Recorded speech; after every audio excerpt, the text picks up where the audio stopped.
And call the Senate to order. Sergeant Arms will please secure the chamber doors.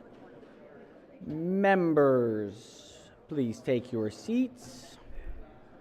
Madam Clerk, please call the roll. Mr. President. All right, Senators, we will waive the invocation and substitute it for the prior days. Has everyone recorded their presence? If so, the clerk will take the call. With 40 members in the chamber and a quorum being present, the Senate of Maryland is yet again in session. All right, let's see. Do we have any introductions, any guests that have joined us? It doesn't look very full. So be considered the reading of the journal from the prior legislative day. Just a quick note, What is rule number one in the legislature? Close. We would lose that rule every day. Don't fall in love with your bill, right? Don't fall in love with your bill. Because once it's introduced, it's no longer your bill. It is the committee's bill. It is the chamber's bill. It is the General Assembly's bill. So just, it's been a long day. Everyone's had a lot of, And one last little point, which is less relevant now, but we'll keep saying it for the next few weeks. We have incredible staff. We are blessed to have people that work for the General Assembly that truly do phenomenal work. And everyone in this moment, electeds, but importantly, all members who work with and for the General Assembly, everyone's stressed, right? So just keep that in mind as we're feeling the bubble, the heat boil. The members of the team, Department of Legislative Services, committee staff, amendments office, everyone's feeling it. So just keep that in mind as we navigate, because it's going to go great. We're in a really great spot. Things are in a really, truly. We passed the budget. We passed a big bill. I mean, we're fine. We're going to be solid. It's going to be great. So, all right, let's jump in. Let's go ahead and start with education, energy, and the environment. This is report number 33. Clerk will read the first bill. Senate Bill 597, Senator Gazzone, Human Services, Individual Disabilities, Service Disabled Veterans Voting Fund, favorable with one amendment. Recognizing the senator from District 9 as the floor leader. Thank you, Mr. President. This bill establishes the Individuals with Disabilities and Service Disabled Veterans Boating Fund to provide sailing, boating, kayaking, and canoeing, and paddle boating opportunities for individuals with disabilities and service disabled veterans. Beginning in fiscal 2026, the governor may include in the annual budget an appropriation of $500,000 to fund the purpose of making grants. There is one committee amendment. The amendment adds surfing to the list of eligible opportunities and expands the criteria for eligible nonprofit organizations. I move the adoption of the one committee amendment and the favorable committee report. Floor leader moves to the adoption of the one committee amendment and the favorable committee report. On the amendment, any discussion? Any objection? Without objection, the one committee amendment is adopted. Question now on the amended report. Any discussion? Any objection? Without objection, the favorable committee report as amended is adopted. Are there any further amendments to the bill or its title? Seeing none, Senate Bill 597 is hereby ordered printed for third reading. Clerk will read the next bill. Senate Bill 969, Senator Alfrith, Stream and Watershed Restoration, Stream Restoration Contractor Licensing, Chesapeake and Atlantic Coastal Bay Restoration and Funding, Whole Watershed Act, favorable with two amendments. Check in on this one here. Senator from District 9 is recognized as the floor leader.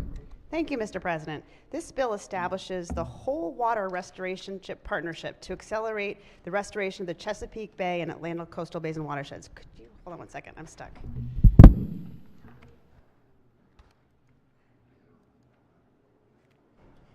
The partnership provides grants and technical assistance to eligible projects over a period of 5 years. The Whole Watershed Fund is established in the Department of Natural Resources to provide funding for approved projects and is generally authorized to receive funding from specified state agricultural and environmental special funds, although there is one mandated distribution from the Chesapeake and Atlantic Coastal Bays 2010 Trust Fund.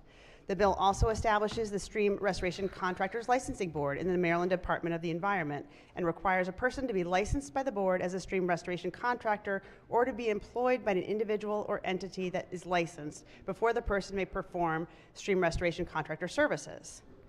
There are 2 committee amendments. The amendments establish that certain funds must be used consistently with concurrently authorized uses of the funds. BRF funding can be used to fund wastewater WWF only after wastewater treatment plant funds are funded. The amendment also alters the definition of stream restoration contractor services to clarify the services must have the goal of improving in-stream stability, hydrology, hydraulics, morphology, substrate water quality, or ecosystem function. As amended, the bill no longer sets application fees and changes the penalty provisions. I move the committee amendments and the favorable committee report. Floor leader moves to the adoption of the 2 committee amendments and the favorable committee report on the amendments. Any discussion? Any objections? Without objection, the 2 committee amendments are adopted. Question now is on the amended report. Any discussion? Any objections? Without objection, the amended report is adopted. Are there any further amendments to the bill or its title? Seeing none, Senate Bill 969. Recognize the senator from District 9. Sorry, Mr. President, we were wondering if we could lay this over to the appropriate time on Monday? Well, we can special order it at this point. It's fine. It's fine. We should be fine. If we special order it to the appropriate time on Monday, Thank you, Mr. President. purpose of an amendment. All right. Any objections? Without objection, so ordered. Clerk will read the next bill. Senate Bill 1055, Senator Kramer, Agriculture, Roosters, Restrictions, favorable with 1 amendment. All right. Recognizing the senator from District 3. Thank you, Mr. President. This bill prohibits, with specified exceptions, a person from keeping more than 5 roosters per acre and more than a total of 25 roosters on a single property. It's effective January 1st, 2026, unless authorized by the Maryland Department of Agriculture. There was 1 clarifying amendment. It was voted out unanimously by the committee. Therefore, I moved the 1 amendment and the favorable committee report. All right. Floor leader moves to the adoption of the 1 committee amendment. Chair recognizes, just waiting for it, senator from District 7 on the No, amendment. just a serious, if you don't mind, serious question. I mean, all my questions are serious, let's be honest. Senator may proceed. I understand, I think, what we're trying to prevent here. Yes. Fighting. The carve out, I don't have it in front of me because it just came up. I know like some 4-H'ers and stuff tend to show chickens and, you know, they'll have multiple breeds. With that, they'll have both sexes so that they can, you know, raise them. You said there were some exceptions. What are the exceptions? There's a couple. Commercial poultry producers, a public school or non-public school that receives state funds, a government-operated animal shelter, and as you mentioned, a member of 4-H or Future Farmers of FFA, America. Okay. So we took care of them then? Yes. Thank you. So that was my question. Question. Appreciate it, Mr. President. All right. Any further discussion? If not, on the amendment, any objections? Without objection, the committee amendment is adopted. Question now is on the amended report. Any discussion? Any objections? Without objection, the favorable report as amended is adopted. Are there any amendments to the bill or its title? Seeing none, Senate Bill 1055 is hereby ordered printed for 3rd reading. All right, that does it for that. Senators, if we could just pause for just a moment. We have pages who are in their final week and the final day of the final week, and some have to leave and aren't going to be able to stay with us the whole evening. So if we could recognize the senator from the 33rd District and ask our Majority Leader and Minority Leader to join at the front. Thank you, Mr. President. Colleagues, we just wanted to thank our group of pages for being here with us this week. So first we have Folashade Epibino from Montgomery County, District 15, a student at Seneca Valley High School. And next we have Priyanka Gupta, Frederick County, District 3, a student at Tuscarora High School. We also have Laura Heelskamp from Garrett County, District 1A, a student at Northern Garrett High School. Next, we have Akil Leggett Jr. from Anne Arundel County, District 30A, a student at Annapolis Senior High School. Next, we have Anya Mangorabin, Baltimore County, District 7A, Perry Hall High School. Next, we have Matthew McKay, Allegheny County, District 1, a student at Center for Career and Technical Education. And, and last, we have Rohan Warrior, Howard County, District 13, Oakland Mills High School. Please give them a round of applause. Thank you, Mr. President. Well done.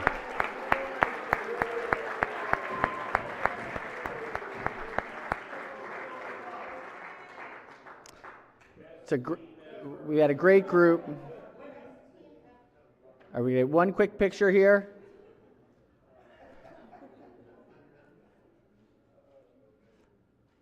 Excellent. Well done. All right, now get back to work. No. No, just kidding, just kidding. Appreciate you all. It's been wonderful. Great team here. Great team here. All right, let's get back to work. Let's go to Budget and Tax, report number 16. Clerk will read the bill. Senate Bill 259, Chair, Budget and Taxation Committee, Natural Resources, Maryland State Parks, Funds, and Plan Alterations, favorable with 2 amendments. Recognizing the senator from the 30th District as the floor leader. Thank you, Mr. President. Colleagues, a few years back, this body made a monumental investment in our state park system, mostly to address 2 things, an overcapacity in our state parks and a decades-long backlog of maintenance projects. We set up funds to address those. The bill in front of you is a departmental bill that, as amended, grants additional flexibility to the Department of Natural Resources in spending funds allocated to the department under the act I just mentioned, the Great Maryland Outdoors Act, by, number 1, extending the deadline by which DNR must spend the certain funds in the Park System Critical Maintenance Fund, and 2, expanding the purposes and authorized uses of the Park System Capital Improvements and Acquisition Fund.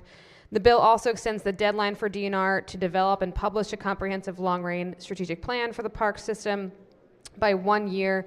There are 2 committee amendments, Mr. President. We wanted to make sure that allowing the department some flexibility in spending the funding, they still met the spirit of the law, which is about, again, addressing overcapacity in the backlog of maintenance. So the first amendment is technical and makes changes to the purpose paragraph. The second amendment clarifies the intent is to expand public access on lands managed by state parks to alleviate that overcapacity problem.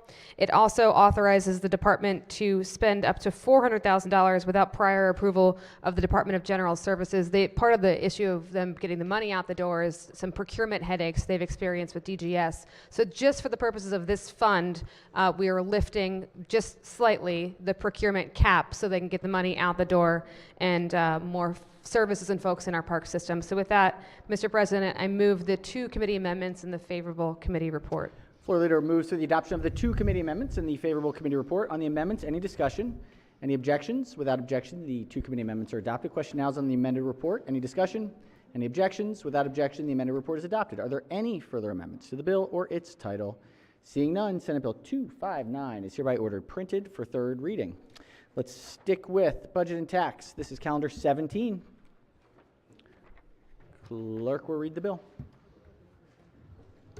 Senate Bill 202, Senator Benson, Income Tax Caregiver Tax Credit, favorable with 2 amendments. Recognizing the bill sponsor as the floor leader. Thank you, Mr. President. Colleagues, you all will be very pleased to know that this was a top priority of AARP, and I'm very pleased to present Senate Bill 202. Senate 202, as amended, establishes a caregiver expense grant program for caregivers of adult family members within the Department of Aging. Under the bill, a grant may not exceed $2,500 and authorizes the governor to allocate up to $5 million for the program. There are 2 committee amendments. Amendment number 1 makes technical changes to the bill. Amendment number 2 rewrites the bill as previously described. I move the adoption of the 2 amendments and the favorable committee report. Senator moves for the adoption of the 2 committee amendments and the favorable committee report. On the amendments, any discussion? Any objections? Without objection, the 2 committee amendments are adopted. Question now is on the favorable report as amended. Any discussion? Any objections? Without objection, the amended report is adopted. Are there any further amendments to the bill or its title? Senator for the 34th? Oh, nope. Seeing none, Senate Bill 202 is hereby ordered printed for 3rd reading. Can't do that one yet. Waiting on that. All right, let's see where we can go with some of these. To be determined. All right, let's go to layover calendar 36. Clerk, read the bill.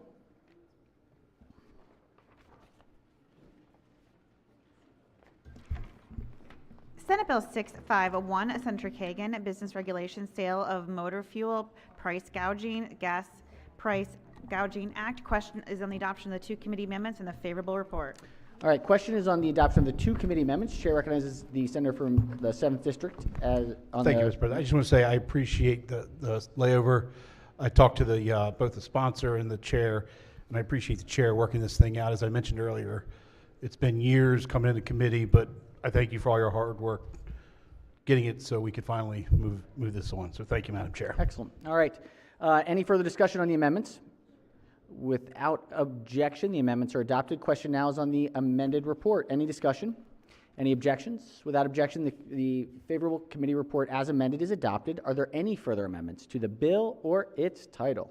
Seeing none, Senate Bill 651 is hereby ordered printed for third reading. All right. We do have another second reader that I missed to finish up budget and tax. This is report number 18. Clerk will read the bill. Senate Bill 289, Share Budget and Tax, State Department of Assessments and Taxation, Office of the Director, Administrative Expenses, favorable. Recognizing Senator from Montgomery County as the floor leader. Thank you very much, Mr. President. Senate Bill 289 is an administrative bill. It changes the percentage within the special fund that could be utilized for administrative costs within the Director's Office of the Department of Assessments and Taxation. It does not change the amount of special funds, though, that are in the account. There are no committee amendments. I move adoption of the favorable committee report. Senator moves for the adoption of the favorable committee report. Any discussion? Any objections? Without objection, the favorable committee report is adopted. Are there any amendments, original amendments to the bill or its title? Seeing none, Senate Bill 289 is hereby ordered printed for third reading. Let's go back to layovers. This is calendar 37. Clerk, read the bill.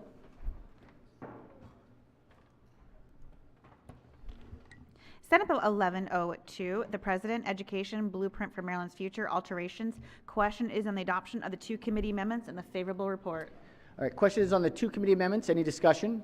Any objection? Without objection, the two committee amendments are adopted. Question now on the amended report. Any discussion? Yes, Chair recognizes the senator from Prince George's. I have an amendment. Not quite yet. Okay. Just a moment. On the report, any discussion? Oh, sorry, yeah. Any objections? Without objection, the favorable committee report as amended is adopted. Senator from Prince George's has an amendment. Pages will collect and distribute the senator's amendment. Thank you. Or just give us one moment to make sure we get it up there. Okay. Get it loaded in. Thank you.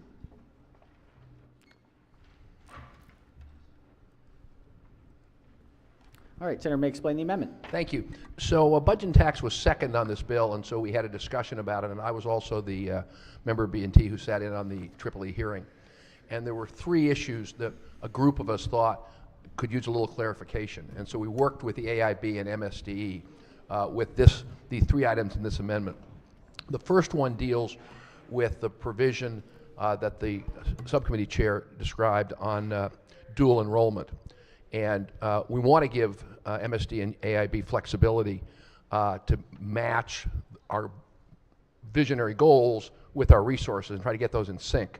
But that's a short-term issue. And so one of the things this amendment does is it says that AIB and MSD will have the authority they asked for the next 3 years. But it makes clear that we're committed middle term and long term to really scaling up dual enrollment. The second item is related to the youth apprenticeship and industry recognized credentials. The intent in the blueprint when it was passed and from the Kerwin Commission was to obviously expand the number of students, get to 45% graduates by 2031, or when blueprint is phased in, who have completed the high school level of a registered apprenticeship or an industry recognized credential.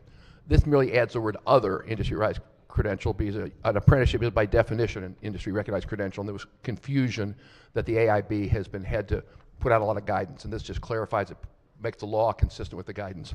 And last item is it says as AIB and MSD deal with the dual enrollment issue, that they'll work in consultation with the locals. So all consistent with the intent, all supported by both agencies, and I move the amendment. All right, Senator moves the amendment. Let's hear from the floor leader on the amendment. We accept the amendment. All right, no objections to the amendment. Any objections from the floor? Without objection, the amendment is adopted. Senator from the 22nd District, Senator has an amendment? I have a question on the amendment. It was adopted, right, Mr. President? It was adopted. Okay, I have a question on the bill itself. We don't Do I have need an anything amendment? before us at the moment. So if the senator has an amendment, that would be subject to debate, but we don't have anything before us at the moment.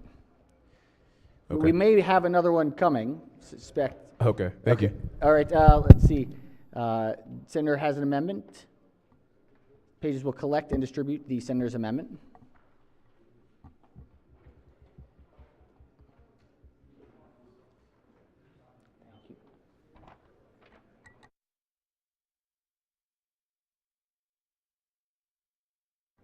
All right, the senator may explain the amendment. Thank you, Mr. President. One of the issues that I think has been talked about a good bit, at least in the counties that I represent, is as they try to comply with Blueprint, there's a concern about the Blueprint talks about getting an average 60% of a teacher's working time. It's the classroom requirement of the teacher having only 60% of the time in the classroom. And I think it's a good goal because teachers need time to prepare. They need time. My wife is a classroom teacher. They need time for planning and for professional development. But the way that the Blueprint implements it is very fast, and it's causing a lot of problems, particularly for our middle-sized and smaller school systems. So all this would do is just simply kind of phase this in. It delays the implementation one more year, so it starts being phased in fiscal year 2027 to reach the average of 60% by fiscal year 2035. My understanding is the amendment's been drafted is it's just a 1 year, an additional year delay. I can tell you my county is working to get there as fast as possible. In fact, I'm not even sure, but for a lot of the counties like mine that are middle to smaller counties, just having another year to kind of get this thing rolling would be really helpful. It's a budget crunch to make sure you get the right amount of CTE. So I think as we're altering the Blueprint, this would be a great amendment, and I would ask for the body's support. It's a very, very friendly amendment. All right, the senator's moved move the amendment. Let's hear from the floor leader. Well, thank you, because I needed a laugh. I appreciate that. Oh. No, it genuinely made me laugh. It was a friendly amendment. So we'll start again. Mr. President, this is actually a good point. And yes, thank you.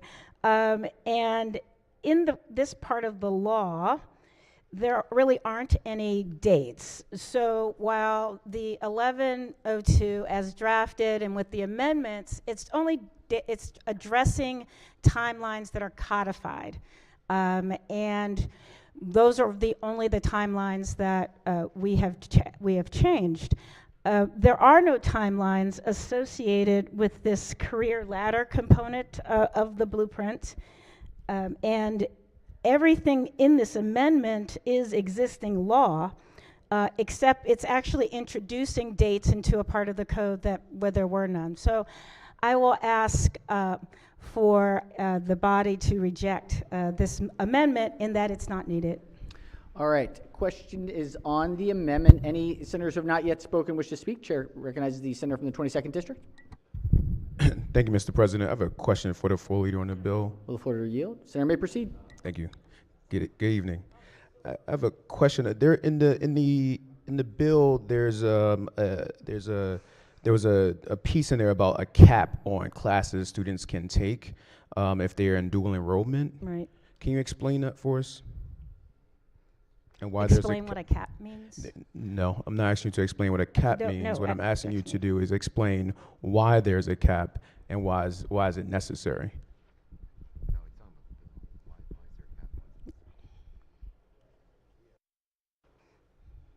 You asked the question too.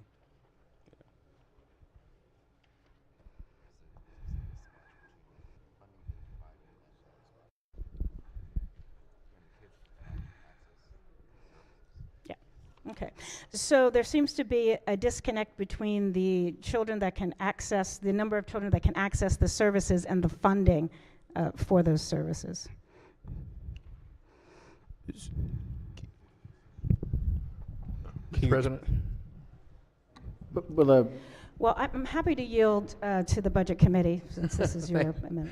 Thank you. That was what I was going to ask, Mr. President. Senator may proceed. This was the issue we discussed in B&T, and we got information from the AIB and MSD. The issue is the way the law currently works is as of now, students are able to, as many students can take as many dual enrollment courses essentially as want to. There are some limitations, but essentially, and we want that. We want to maximize dual enrollment. But the funding formula, because of the slow start, because of the data they have, hasn't caught up. And so what it's likely to happen, everybody agrees with this, is you'll have so many more kids wanting to take dual enrollment classes, to take a lot of classes before the money is there. And that's this 3-year issue that I talked about in my amendment. So what the AIB and the MSD have proposed, which I think is fine, and the committee obviously thought is fine, is to give them the authority over this period of time to be able to come up with some caps on the number of dual enrollment courses any individual kid can take, so that we don't limit a small number of kids taking a gazillion courses and other kids not being able to. That's what it's about. The data that I received is that they are, like, there's more kids who are meeting the CC, who are meeting the college and career readiness standard, and so kids are taking more dual enrollment classes, and it seems like we're putting a cap on. I believe that there's also that there's certain jurisdictions that are already placing that cap on Yes, certain that's correct. certain That's schools correct. right now, where they can't, which they should not do. But Correct. this bill now is saying that MSDE or the AIB together can put the cap on for these, Short for it these out. students. That is the intent of this, is to basically have a statewide policy for this period of time to try to be as fair to as many kids as possible. Got it. Okay. Let me ask another question, and maybe this is for the other floor leader instead, but not on this point, but another point in the bill. And this is dealing with MSDE, because there's some changes in here about MSDE. Is that correct? With the AIB, there's some changes. Is that right? Yes, there are changes. And some of the changes in here that result from MSDE, and this is about the blueprint. I think a lot of folks in here understand that might know that I've sat 4 years on the Kerwin Commission and did a lot on this bill to make sure the blueprint for Maryland's future was successful. One of the pieces in there that we talked about with MSDE was giving them the ability to have these expert review teams that will go out. The expert review teams are to go out and to help schools improve and to make sure that they are aligned and actually implementing the blueprint for Maryland's future with fidelity. Is that right? Yes, but could you point to it where in a bill that's being addressed? I think in the bill it's been addressed by pushing out some of these pieces for implementation, which I understand. And what I learned recently today is that after doing some research, because I asked MSDE to send me some data on, because I saw this bill come up about the blueprint and what it looks like and the impact, and we want to make sure that they're accountable. Yeah. But what I'm seeing is that there's a list that they have about 50 schools for these expert review teams. There are 50 schools that they've chosen throughout the state for these expert review teams. These are professionals in education that will come out and look at and review the school, make sure the school is implementing the blueprint for Maryland's future with fidelity, and make sure it's done well. The criteria they have there is that there's schools with the lowest academic performance, 2 schools with lower academic performance, number 3, schools with the highest academic performance, 4 schools with the largest learning loss, 5 schools with the largest school within achievement gaps, and 6 random selection. So they have these 6 categories. And what MSDE just what I received from them is a list of 50 schools that had only, of 50 schools, Prince George's County, there was only 2 schools on that list from Prince George's County, of 50 schools. To have these expert review teams come out and review their schools to help them. To me, because we're dealing with this bill here today, Mr. President, and making sure that we implement give them leeway, giving them more time to implement it, to me it makes no sense that in Prince George's County, we're the 2nd largest school jurisdiction here in the state of Maryland. For us, and the work that I've done on this bill, on Blueprint for Maryland's Future, was to ensure that our schools are improving at a high level. For only 2 schools out of 50 from Prince George's County to make this list of 6 areas of criteria makes absolutely no sense to me. And I just cannot believe that MSD would do something like that. We deserve better. We deserve more. We deserve equity and parity in this system so that we are getting what we deserve when we send money to these schools and money to MSDE. And I'm asking that in this bill, do we have anything in here that's going to help make sure that there's parity for these expert read teams to come to every place in the state of Maryland, and not just 2 schools in Prince George's County for the second largest jurisdiction in the state? All right. Thank you, Mr. President, and thank you for that question. I didn't ask for a point of order on the amendment because we were discussing the amendment, but the bill is addressing the early childhood portion of the pillar. The bill is addressing Pillar 2 of the high quality and diverse teachers and leaders. The bill is addressing the college and career readiness, and our bill does address governance. And while both the bill sponsor and the comment on the amendment may have some place and some validity and some good observations, I would still ask the body to resist the amendment in that it's not needed and that it's specifically asking for changes in a timeline that it does not currently exist in the bill. Okay.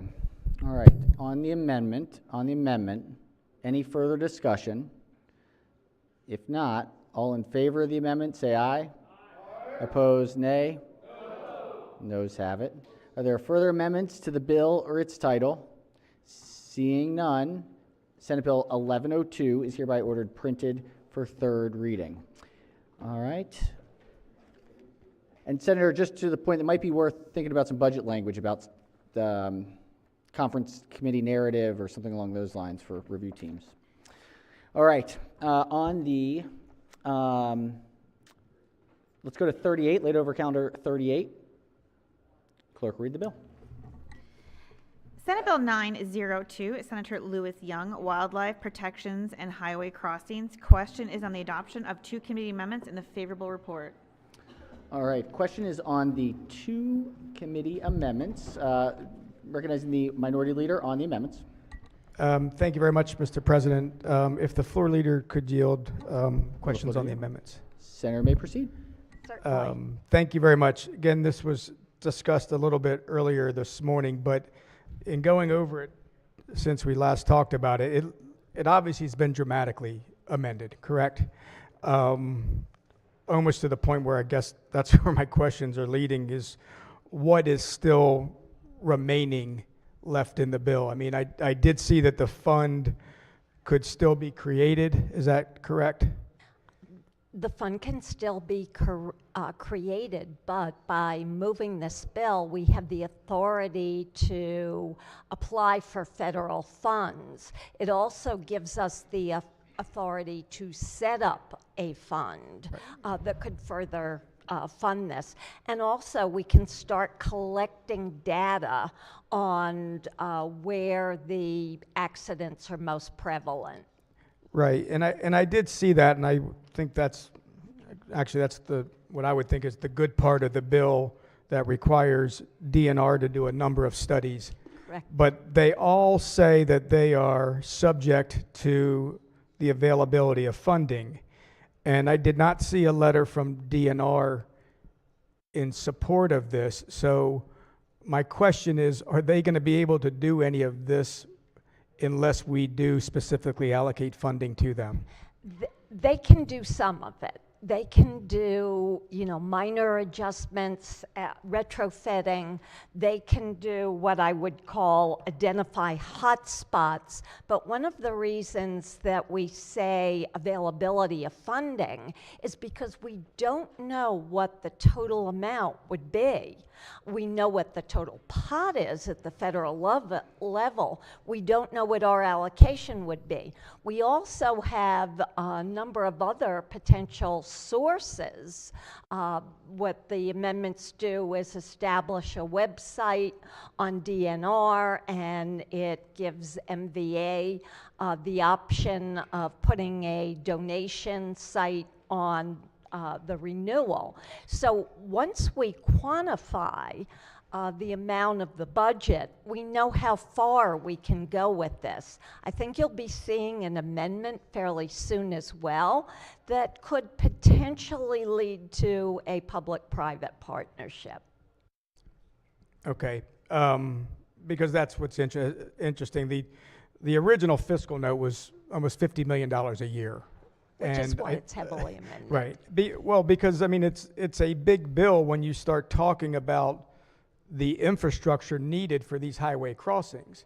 And I think you mentioned earlier that Virginia got $604,000, Pennsylvania got $804,000.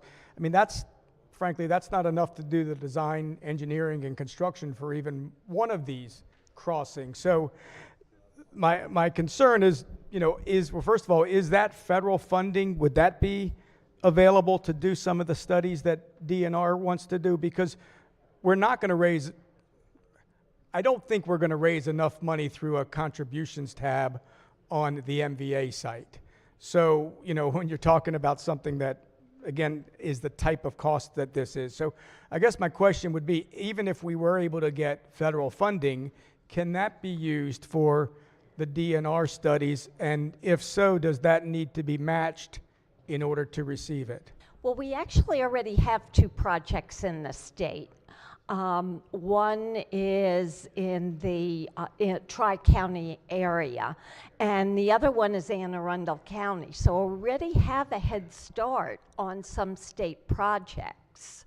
So I'm not sure how to say it differently, but even with limited funding, we can start on this. And the retrofits, I looked at some things that were being done in Nevada and Colorado, Pennsylvania, and things like retrofits are very inexpensive.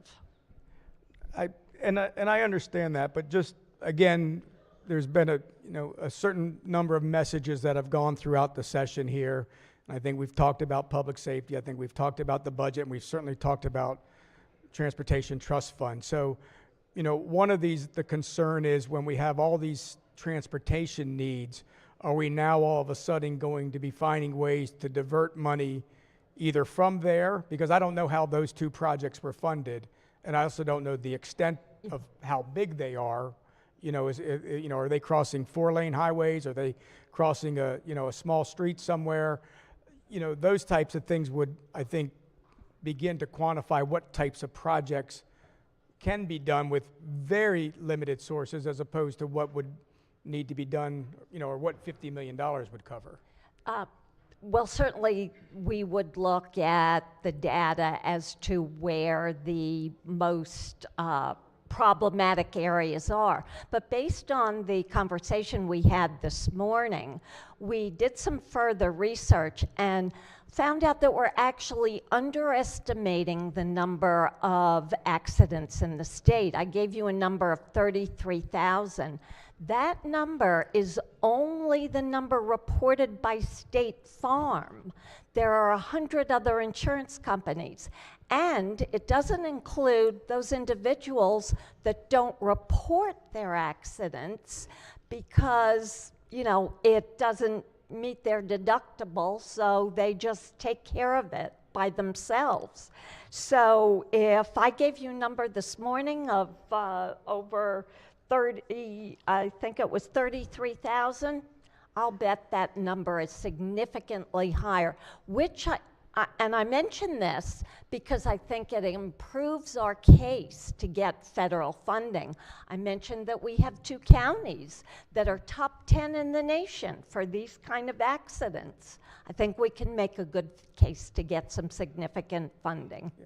Well, and I'm not doubting any of what you just said except the last statement there, but I do know that we certainly have a lot of accidents that are a result of it. As my colleague from St. Mary's County had a bill in finance this year about getting in accidents and having rates go up as a result of a deer hitting his vehicle, I think it was. And, should rates be able to go up when these are not necessarily accidents that are your fault, but something that we all acknowledge, there is an awful lot of wildlife that are crossing our streets.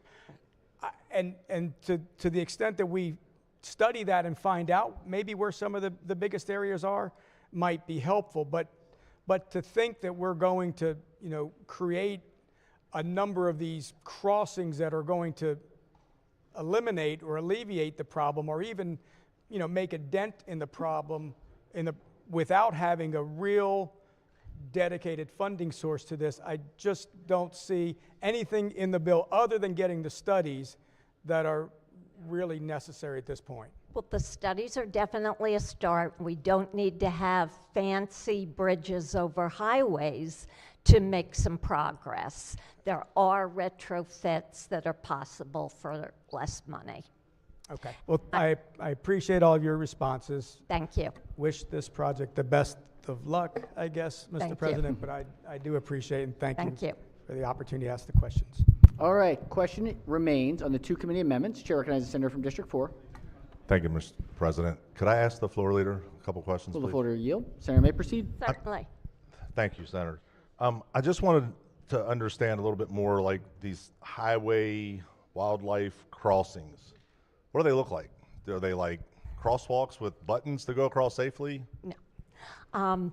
Actually, I have a video that I'm happy to send you because a picture is worth 1,000 words. But there are a variety of different structures. There's overpasses, there's underpasses, there's wildlife fencing.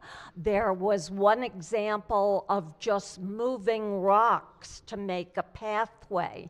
There are a variety of different approaches. So we have wildlife all over the state.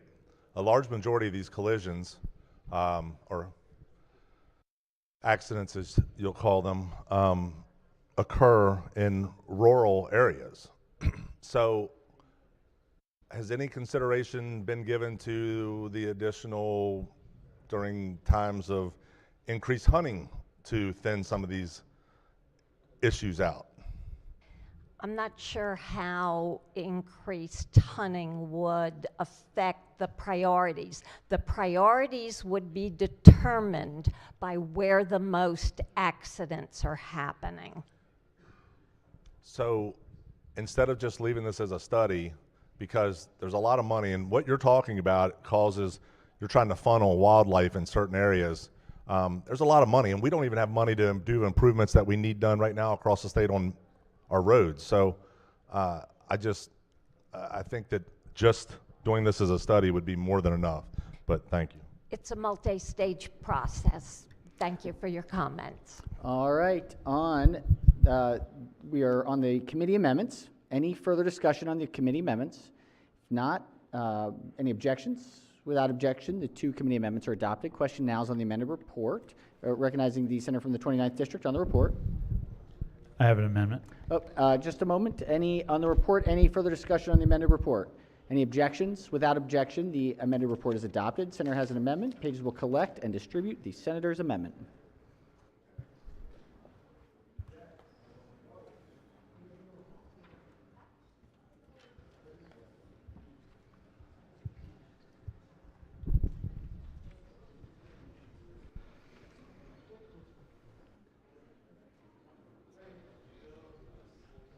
The Senator may explain the amendment.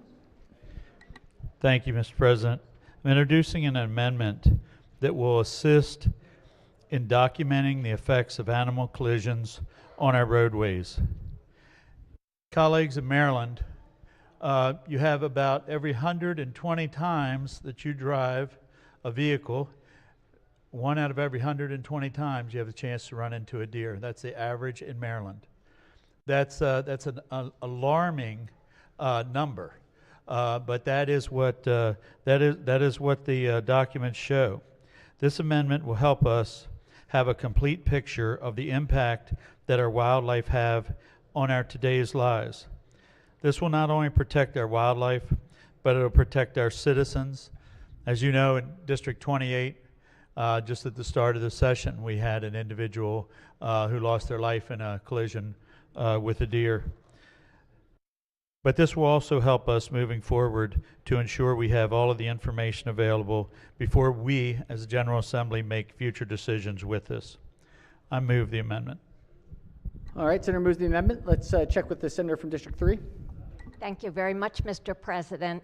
I thank you for sharing the amendment with me beforehand. Not only do I consider this a friendly amendment, I consider this a great improvement to the bill. Excellent. The study that it will give us will quantify how it affects our insurance rates and will help us make a business case for a public-private partnership. In Nevada, they raised $46 million through a public-private partnership, and the information created by this study could provide a path for us to do that as well, so thank you. All right, on the amendment, any objections to the amendment from the floor? Without objection, the amendment is adopted. Are there any further amendments to the bill or its title? Seeing none, Senate Bill 902 is hereby ordered printed for third reading. Let's see where we are here on this one. Let's go to layover bill calendar number 40. Clerk will read the bill. Senate Bill 17, Senator West, Criminal Law, Crimes Relating to Animals, Conviction and Sentencing. Question is on the adoption of the two committee amendments and the favorable report. All right, this was the one we needed an amendment for. Let's check with the bill sponsor. Thank you, Mr. President. When we special ordered this bill, we were just about to get an amendment from the senator from St. Mary's County, but the amendment hadn't been prepared. I believe it is prepared now. Excellent. Okay, so let's take up the committee amendments first. On the committee amendments, any objections? If not, the committee amendments are adopted. Question now is on the amended report. Any discussion? Any objections? Without objection, the amended report is adopted. The chair recognizes the senator from the 29th district has an amendment that the pages have collected and are distributing. Thank you, Mr. President. Just one second, double check that we get it. 925. All right. Senator may explain the amendment. The definition of the word animal is extremely broad. And with the intent of the law and working, I think this clarifies it. This amendment says this section applies only to domestic or farm animals. I'd move the amendment. All right, the senator moves the amendment. Let's hear from the floor leader. Mr. President, we accept that as a friendly amendment.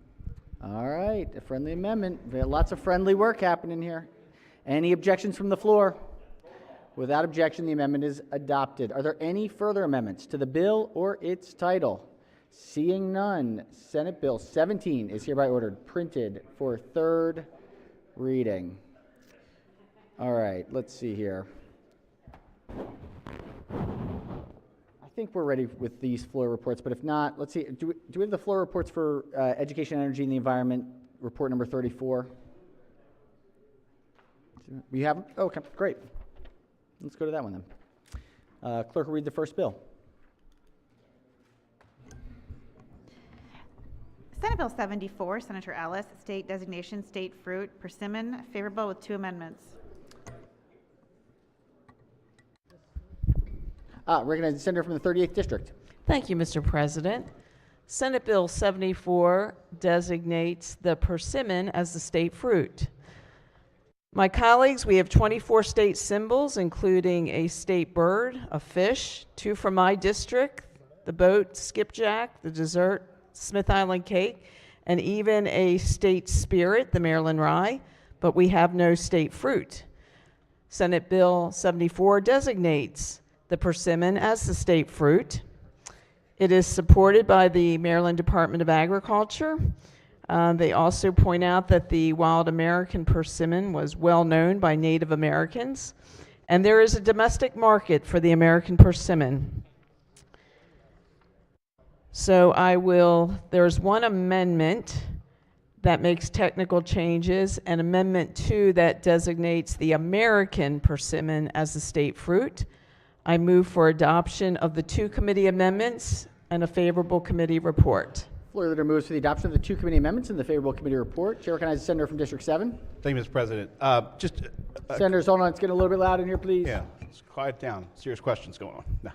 Nah. All seriousness, I always thought it was a spice.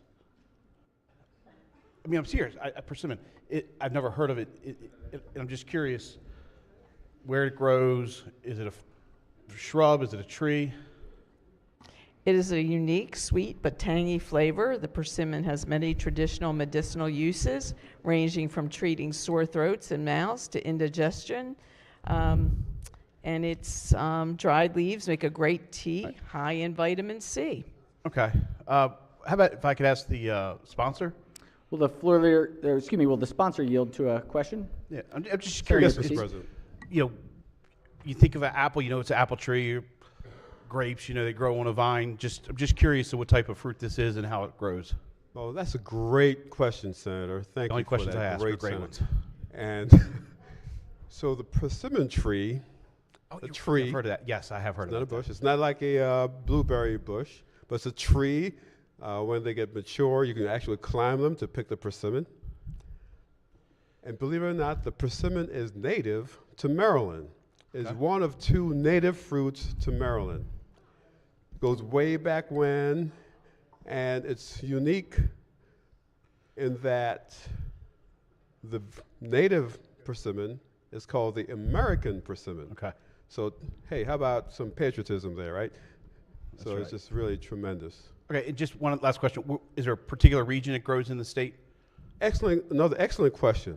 Man, we two- got two. together on these questions. No, not really, but so the persimmon tree grows all over the state of Maryland except Garrett County, far western Garrett County. I'm sorry, okay, yeah, and all right. Could I just say that the native persimmon grows all over the state naturally, and it ripens in the fall. All right. And in addition to the native persimmon, different varieties grow really well in Maryland also. In southern Maryland, in St. Mary's County, there is a persimmon orchard, Old Preston Orchard, or horticultural from University of Maryland, legendary person. So I will stop right there. Yep. I could go No, on you forever. but answered it. Thank you for very your much. question. Excellent. All right. Question remains on the 2 amendments. Chair recognizes the senator from the 42nd District. Actually, none of the 2 amendments. I want to propose one of my own, but let's go ahead. All right. On the amendment, any further discussion? Any objections? Without objection, the 2 committee amendments are adopted. Question now is on the amended report. Senator has an amendment or no? No, I don't. I need to I'd like to special order the bill till the next session so I can prepare an amendment. I don't think, if we want to reconsider the vote by which the amendments were adopted, let's do this. All right, I move to reconsider the vote by which the amendments were adopted for the purpose of introducing an amendment. All right, are there any objections? No.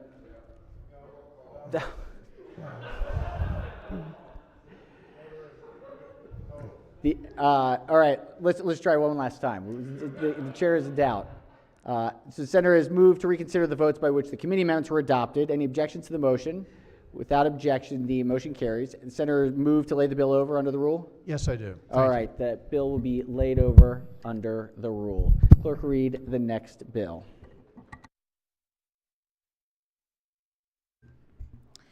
Senate Bill 615, Senator Simonero, General Provisions, Commemorative Days, Maryland Veterans Suicide Awareness Day, favorable with 2 amendments. Recognize the bill sponsors. The floor leader. Thank you, Mr. President. This body has worked hard to reduce the tragedy of veteran suicide, but the numbers are persistently high. It's around 17 veteran suicides a day across America. This bill, as amended, requires the governor to annually proclaim September 30th as Maryland's Veteran Suicide Prevention Day. The proclamation must declare Maryland Veteran Suicide Prevention Day to remember the human tragedy associated with the suicide and pledge to our veteran community to work to destigmatize mental health support, create more opportunities for those with mental health issues to speak freely and get the support they need, and encourage veterans to reach out for help. There were 2 amendments that changed the date to September 30th and changed the word to prevention. I move the amendment and the favorable committee report. All right, floor leader moves to the adoption of the 2 committee amendments and the favorable committee report. On the amendments, any discussion? Any objections? Without objection, the 2 committee amendments are adopted. Question now on the amended report. Any discussion? Any objections? Without objection, the amended report is adopted. Are there any further amendments to the bill or its title? Seeing none, Senate Bill 615 is hereby ordered printed for 3rd reading. Clerk will read the next bill.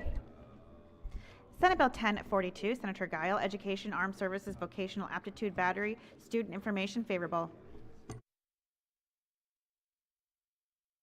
All right. Student information. 1042.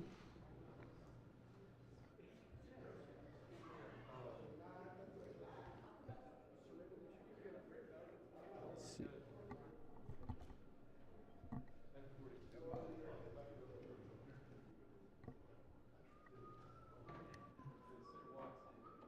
Senator from the 23rd, do we have this one? All right, recognizing the senator from the 23rd District. Thank you, Mr. President. This bill requires each public school that administers the Armed Services Vocational Aptitude Battery, better known as the ASVAB, to notify students and their parents or guardians 2 weeks before administering the ASVAB of the option to choose to withhold the release of the student's personal information and ASVAB test scores to military recruiters. The bill specifies that a student or student's parents or guardian who chooses option 8 as the score reporting option may choose to later release the student's personal information and ASVAB scores by individually submitting the required forms to military services. The bill also repeals the requirements for a public school to send a written notice to an ASVAB representative of the statutory requirement. There are no fiscal impacts, no committee amendments. I move adoption of the favorable committee report. Floor leader moves to the adoption of the favorable committee report, recognizing the senator from the 21st District. Thank you very, very much. Will the floor leader yield for a question, or perhaps the sponsor, whoever would like to take the question? What Yes, is sir. the problem that this bill is designed to solve? One moment, please. I think the sponsor's happy to jump in here. I will yield to the sponsor. All right. Thank you for that question. Recruiting is down. The issue came to us from the Maryland National Guard. It was requested by the Adjutant General. Basically, if you're taking the ASVAB, this is a vocational test in order to, join the military. If you're taking it, it just means that they can get those results. Previously, there was an opting out versus an opting in. They just need the test results. So that's the problem. Recruiting is down. They want the test results. Just put it in my own words, so it removes some barriers to getting the information for kids to get the opportunity. Well put, Senator. Great bill. Thank you. Thank you. Okay. Thank you, Mr. All right, President. any further discussion? Any objections to the report? Without objection, the favorable committee report is adopted. Are there any amendments to the bill or its title? Seeing none, Senate Bill 1042 is hereby ordered printed for third reading. Clerk will read the next bill. Senate Bill 1084, Senator M. Washington, State Government Commission for the Deaf, Deafblind, and Hard of Hearing, favorable with 2 amendments. Recognizing the senator from the 43rd is the floor leader. Thank you, Mr. President. This bill begins to address the needs of a community that, frankly, we've not done enough for over the years. And there were 2 bills. One was to create a navigator program, and a navigator would be someone that would actually help a person who is both deaf and blind manage the world, being able to allow them to be safe, to be not cheated at the grocery store because they're not able to see what change they get. And the committee decided we had that bill, and then they had requested for there to be a commission. There are commissions in other states that are specifically focused on addressing their needs. So we are now having this be a study to look at the ways in which we can begin to better address the needs of this community. So the bill has 2 amendments. Amendment number 1 is technical. Amendment number 2 strikes the bill and turns it into a study. It passed unanimously. I ask for the adoption of the 2 committee amendments and the favorable committee report. Floor leader, senator moves for the adoption of the 2 committee amendments and the favorable committee report. On the amendments, any discussion? Any objections? Without objection, the 2 committee amendments are adopted. Question now is on the amended report. Any discussion? Any objections? Without objection, the amended report is adopted. Are there any further amendments to the bill or its title? Seeing none, Senate Bill 1084 is hereby ordered printed for third reading. Clerk will read the next bill. Senate Bill 1107, Senator M. Washington, Department of Housing, Community Development, Homeless Shelter Licensing Program Establishment, favorable with 2 amendments. Recognizing the bill sponsor is the floor leader. Thank you, Mr. President. Similarly, this bill came in seeking to establish a licensing program for homeless shelters to ensure at the very least that they are habitable, that they are safe, and that they have admissions requirements that are consistent with Maryland law.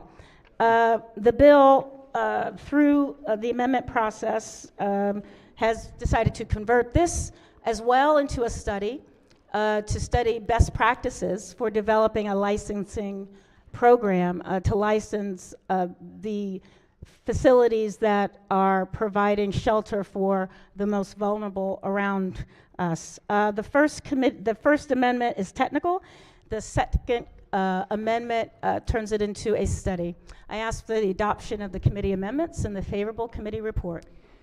Senator moves for the adoption of the 2 committee amendments and the favorable committee report. Chair recognizes the Minority Whip on the amendments. Thank you, Mr. President. I had some concerns that had come my way, and I see there's been a good number of amendments, but I'd like to just ask that the bill and the amendments lie over under the rule. Senator's motion is in order. The bill and the amendments will lie over under the rule. Let's go to report number 35, Triple E. Clerk, read the first bill. Senate Bill 536, Senator Jackson, Environment, Nuclear Power Plants, Emergency Preparedness, Radiation Emergency Preparedness and Protection Act, favorable. Recognizing Senator from District 10 as the floor leader. Thank you, Mr. President. Colleagues, this bill establishes the Radiation Emergency Response Program in the Maryland Department of Environment and related duties for the department. The bill establishes 2 fees, a $300,000 fee and a $60,000 fee, which may be adjusted annually for inflation, that must be paid by the owners of a nuclear power plant for each nuclear plant owned. The fee must be remitted to the department by July 1, 2024, and by each July 1 thereafter. The $300,000 fee is directed into the Radiation Emergency Response Fund, a new special fund established by the bill to support the program. The department must transfer the $60,000 fee to the Maryland Department of Emergency Management for radiological emergency response preparedness activities. The bill takes effect June 1, 2024. There are no committee amendments. And Mr. President, I move the favorable report and move the favorable committee report. All right. The senator moves for the adoption of the favorable committee report. Any discussion? Any objections? Without objection, the favorable committee report is adopted. Are there any amendments to the bill or its title? Seeing none, Senate Bill 536 is hereby ordered printed for 3rd reading. Clerk, read the next bill. Senate Bill 808, Senator Carrozza, Anaerobic Digestion Technology, Coordination and Guidance, favorable with 1 amendment. Recognize the bill sponsor as the floor leader. Thank you, Mr. President. Senate Bill 808, bless you, provides coordination and guidance for anaerobic digestion technology. SB 808 would require the Maryland Department of Agriculture, in coordination with the Maryland Energy Administration, the Department of the Environment, and the Department of Commerce, to establish guidance for farmers regarding the development and implementation of anaerobic digestion technology. This guidance would include information on obtaining required permits. The bill also directs the Maryland Department of Agriculture to coordinate with the same Maryland state agencies, along with the University of Maryland College of Agriculture and Natural Resources, and as amended, the University of Maryland Eastern Shore, coordinate with farmers and electric companies to ensure anaerobic digestion technology projects are not unduly delayed. This legislation would improve the current process at the local level by putting all the information in one place, which would clarify where permits are needed. There is one amendment that adds the University of Maryland Eastern Shore to the list of entities that the Maryland Department of Agriculture must coordinate with. SB 808 passed the committee unanimously. I move the 1 committee amendment and the favorable committee report. All right, Senator moves for the adoption of the 1 committee amendment and the favorable committee report. On the amendment, any discussion? Any objections? Without objection, the 1 committee amendment is adopted. Question now is on the amended report. Any discussion? Any objection? Without objection, the amended report is adopted. Are there any further amendments to the bill or its title? Seeing none, Senate Bill 808 is hereby ordered printed for 3rd reading. Clerk, read the next bill. Senate Bill 837, Senator McKay, Deep Creek Lake, Lower Lake Levels Requirement Impact Study, favorable with 2 amendments. Senator from District 9. All right. Thank you, Mr. President. Senate Bill 837 requires the Water and Science Administration and the Maryland Department of Environment to require Brookfield Power Piney and Deep Creek LLC by September 30th of each year to lower the lake level.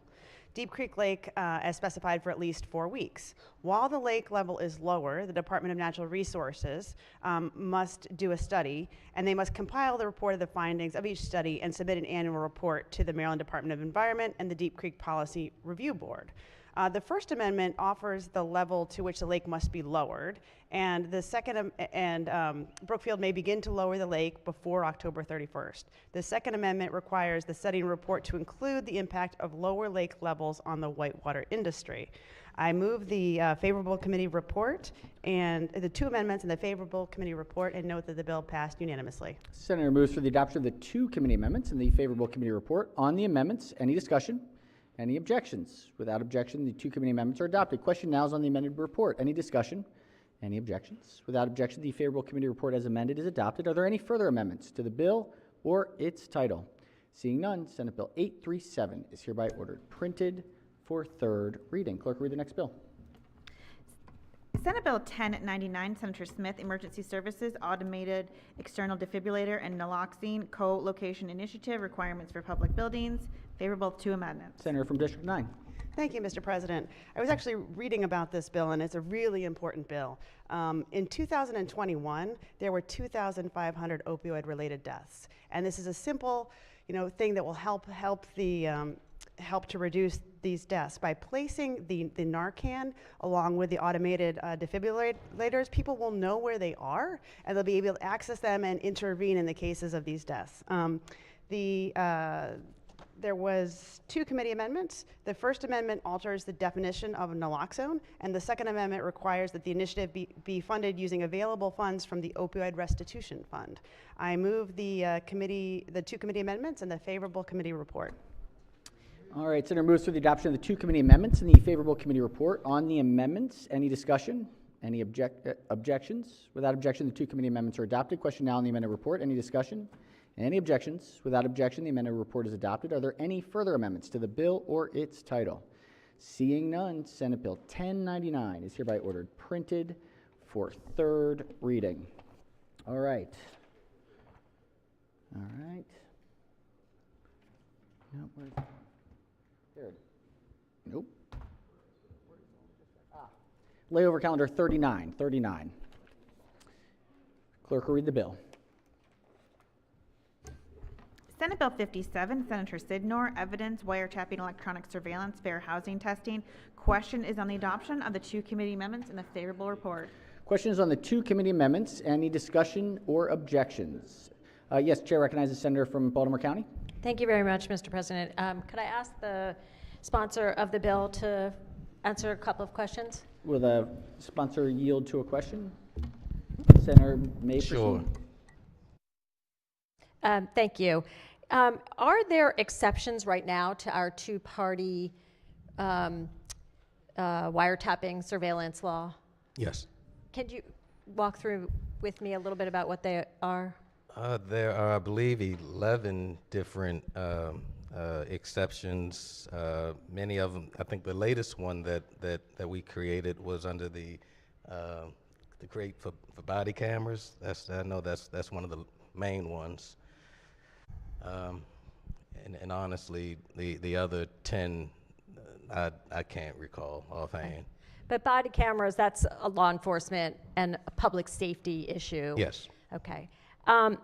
I know there has been another issue around for a while, and that is of survivors of domestic violence. Yes. And are you aware that if someone is recording on their phone, for example, as they're being beaten up or raped, that is not admissible in a court of law because of this law, this 2-party? Right. The situation that you're talking about was actually considered under a bill that one of my colleagues in this on judiciary proceedings had, and as well as House Bill 290, which was passed by the House delegation, which is now in the Senate's possession. So we will be taking that up in committee.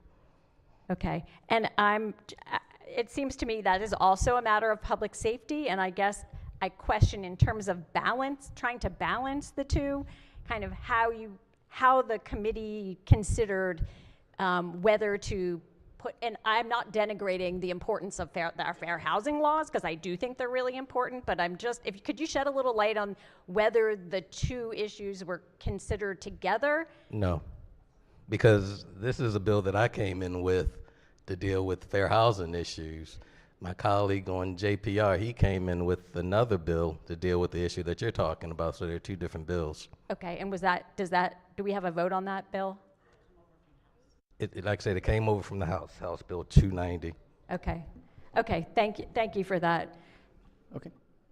And could I comment? On the committee, on the amendments, sure. On the amendment, I guess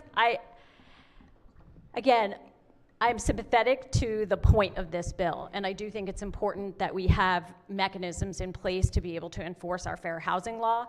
I just sort of wonder if we are going to broaden the exception to our two-party permission for wiretapping and surveillance, that we are not also considering real other public safety matters in that regard. And so I guess if there's the opportunity to consider that. I did have an amendment. It's actually, I guess I wasn't clear in the drafting of the amendment. I didn't want to replace that, the entire bill. I wanted to add it, and the amendment doesn't do that. So I'm not going to offer an amendment, but I put that issue out there because I think it's a really important one for this body to consider in this context. Thank you. Thank you. Thank you, Senator. All right, question remains on the two committee amendments. Any discussion? Any objection to the committee amendments? Without objection, the two committee amendments are adopted. Question now is on the amended report. Any discussion? Any objections? Without objection, the amended report is adopted. Chair recognizes the minority whip who has an amendment. Pages will collect and distribute the senator's amendment. Thank you, Mr. President.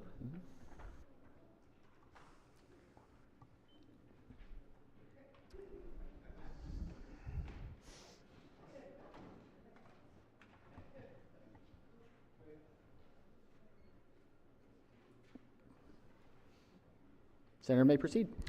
Thank you, Mr. President. In discussing this issue, I have a lot of concerns about piercing the veil of the two-party consent rule. And I understand from the floor leader and the bill sponsor there's 11 exemptions to the rule already in law. I'm not sure about that. I'm not suggesting there's not honesty here, but the exception the floor leader referenced about body cameras is simply this: as if a police officer stops you or encounters you or comes to your house or pulls you over, they have to identify that they're recording you.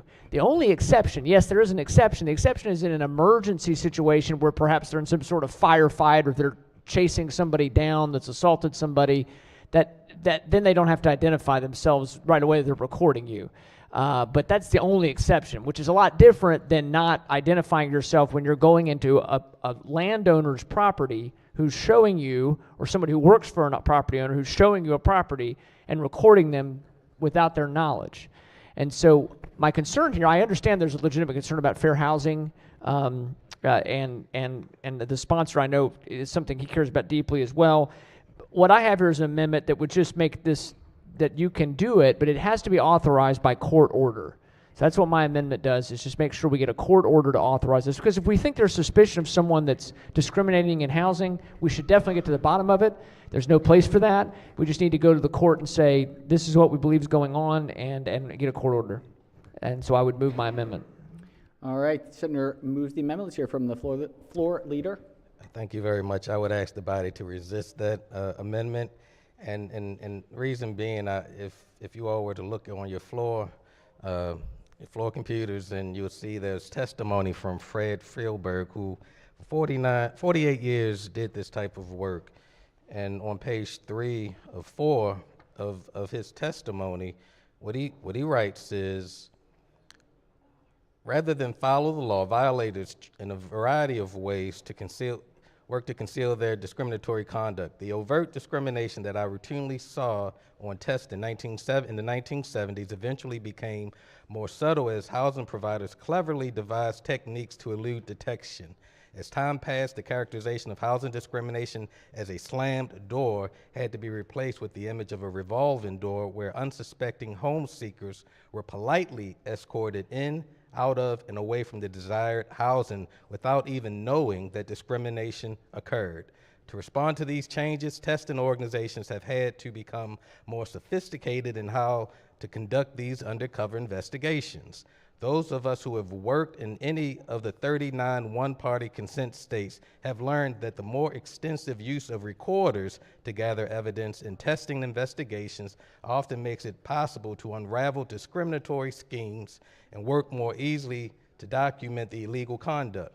Today, racial discrimination in housing, in most instances, is so subtle that ordinary consumers have no way of knowing that they have been discriminated against.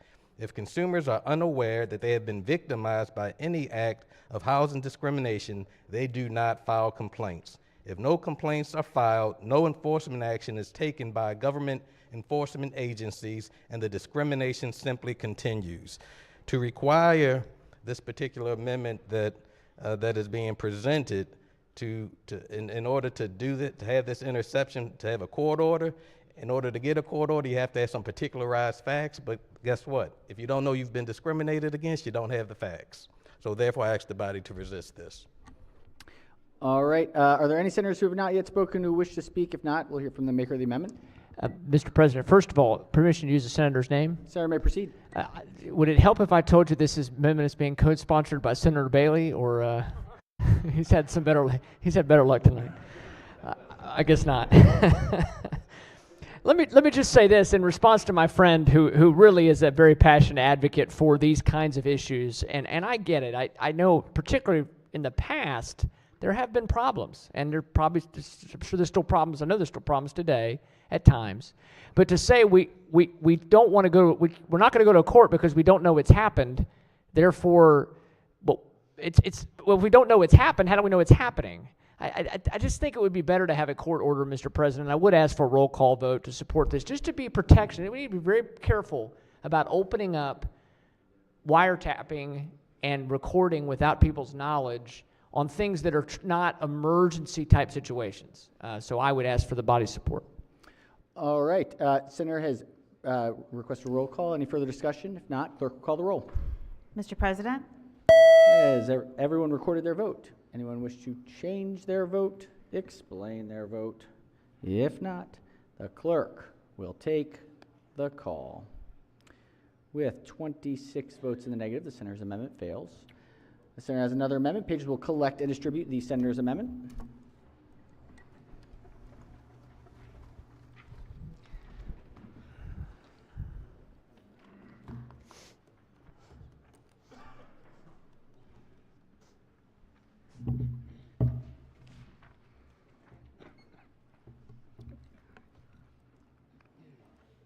Senator may proceed. Thank you, Mr. President. And I had a feeling that despite the support from my colleague from St. Mary's County, that last amendment was probably not going to go through. But this amendment here actually, in all seriousness, I think is a good one. And it would be that if we're going to, a good one and one that I don't think anybody could object to, that if you're going to allow this for what is basically a civil type offense to investigate whether something has even occurred, then we ought to at least require, because the people, we've heard the testimony on the floor today is that this is not going to be like, you know, when the liquor board goes around and inspects liquor establishments in the county, they have a paid person that goes around and does that. These folks are going to be using nonprofits. They're going to be using people who are volunteers. And again, not saying that's bad, but I think because it is so sensitive, I would like to have in the bill, it requires that a person who's going to intercept communications under this section shall complete a course on conducting and leading wiretap investigations provided by the U.S. Department of Justice. And I didn't just make this up. There is a course, an 8-hour course that law enforcement's required to undergo. They have to undergo a lot of training, but this is one of the courses they have to undergo to be sure that they understand the responsibilities and the things that are going on when you're doing a wiretapping type operation. So, Mr. President, I would move the amendment, I would hope it's considered a friendly amendment. All right, senators move the amendment. Let's hear from the floor leader. I would ask that we resist this as well. Again, and I appreciate what the maker is attempting to do, but generally these types of programs are funded through HUD, not the Department of Justice. And HUD has a number of regulations, and they help to put together some of these trainings. So I would just ask the body to resist. All right, any senators who have not yet spoken wish to speak? If not, maker of the amendment. Mr. President, I'm not going to ask for a roll call. I do want to just make the point here. We're getting to a point in this body, we need to try to work.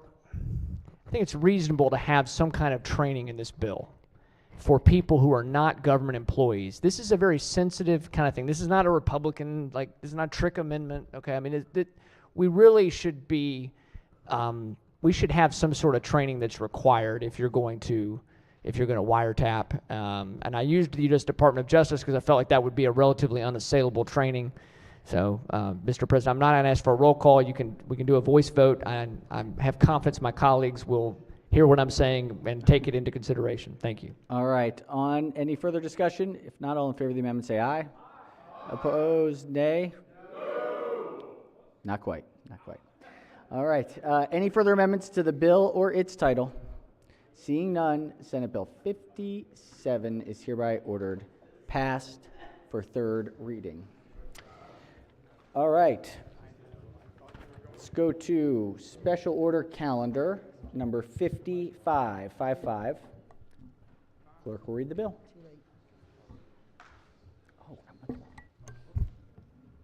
Senate Bill 905, Senator Kelly, Public Safety Extreme Risk Protective Orders, Review of Court Records. Question is on the adoption of the favorable report. All right, questions on the favorable report. Let's check with the chair of the committee. Oh, just thank you, Mr. President. Out of deference to my esteemed colleague on Judicial Proceedings Committee, I was going to just special order this until Monday so we could just take some time to review the amendment that we were still working on. But is there? Do we want this amendment or not? Or are we, sorry. I should like to. Oh, you just got it. Look, can I just special order till Monday and I'll review it over the weekend? Okay. Yeah, and we'll work on it. Okay. All right. So special order the bill to the appropriate time on Monday. Any objections? Yes. Without objection, so ordered. All right. Chair of Finance, Senator from Anne Arundel. Senator from Anne Arundel, I just need to change the vote on a amendment. SB 57-423-027/1 from yea to nay. Yea to nay. Any objections? Any objections? Without objection, so ordered. Senator from the 25th. Thank you, Mr. President. I'd like to do the same and change from a yea to a nay on floor amendment 423-027. All right, Senator, we're going to get you a vote change slip. If you could fill that one out, and then we will come back after the end of the calendar. All right. Let's see, where are we? Let's go to layover calendar number 41. Clerk will read the bill. Senate Bill number 537, Cannabis, Licensee Locations Restrictions. Question is on the adoption of the two committee amendments in the favorable report. All right, question is on the two committee amendments. Recognize the chair of the committee. Mr. President, we'd like to ask this to be special ordered until Monday. We're working on an amendment. All right, any objections? Without objection, so ordered. Let's go to layover calendar number 42. Clerk will read the bill.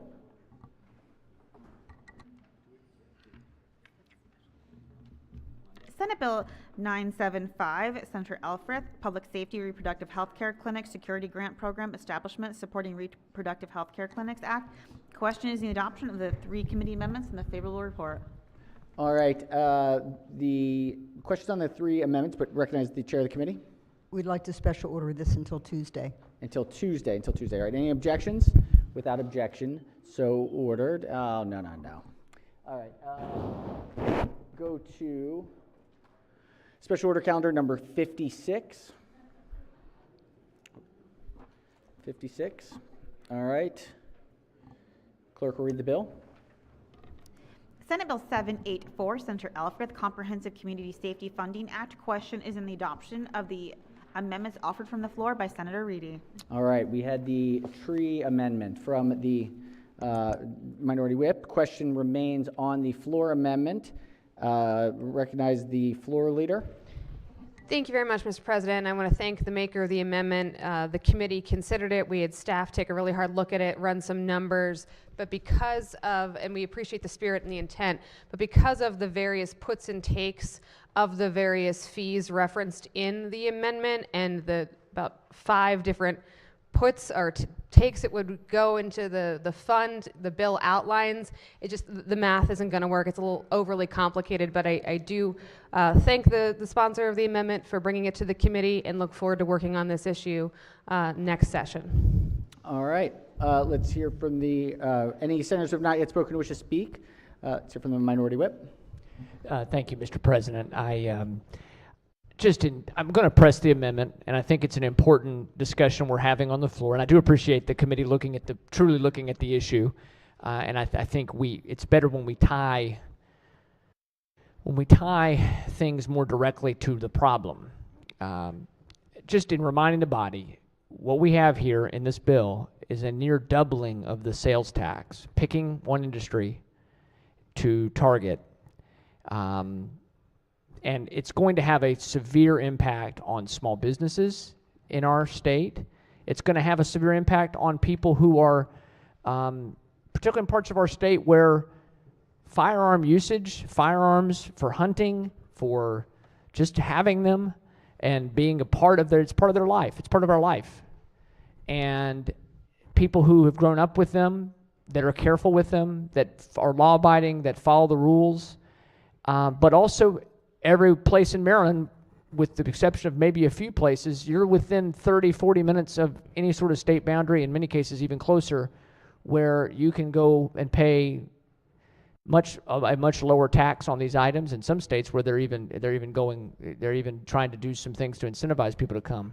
So I would press the amendment here and say, let's not nearly double the sales tax on these products. Let's not put small businesses out of business.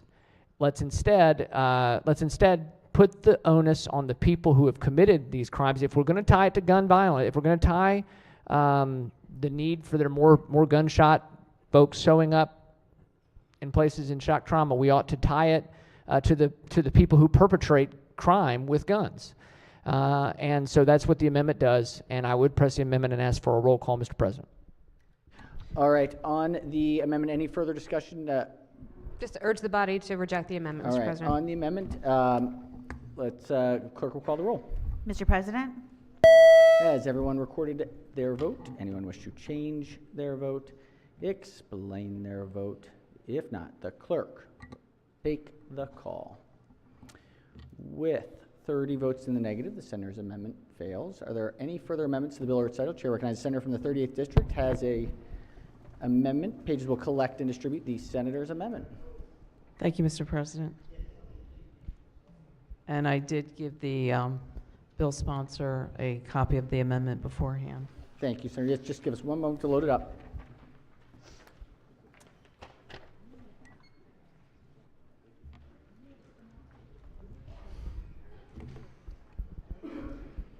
Senator may explain the amendment. Thank you, Mr. President. I offer this amendment on behalf of the many small business operators, their employees, and their families who will be hit so hard by the 11% tax on guns and ammunition. The amendment states, as you can see, that the sale and use tax does not apply to the sale of a firearm accessory, or ammunitions by a small business that has 15 or fewer employees. The reality is that this increase in the sales tax from 6 to 11% will heavily impact the very small businesses. In my district, I've explained that I have Delaware just a couple minutes over the line, and Virginia as well. And people need only to drive across those borders to obtain these items. Virginia has a sales tax rate of 5.3%, which is less than half of the 11% rate. And Delaware has 0 sales tax. The difference is plenty of reason to buy in both of these states. The dealers in Maryland are overwhelmingly small businesses, and they exist in a highly competitive market. And I would like to share just one story of one of the small family businesses in my district for understanding the importance of this amendment. Jamie Wink is a long-standing business owner of Wink Sporting Goods in Princess Anne. In Somerset County, many of you drive by through Princess Anne on your way to Crisfield. He's been in operation for 21 years, and half of his life has been dedicated to building his business that not only supports his family, but also 6 full-time employees and their families and a couple part-time employees. They also give an awful lot back to our community. His brother is the chief of the Princess Anne Police Department. And what I wanted to point out to you is that he's looking at it from, when he shared this message with me, he said he's facing a critical decision of embarking on several $1,000 expansion. He had this in the works before this proposal.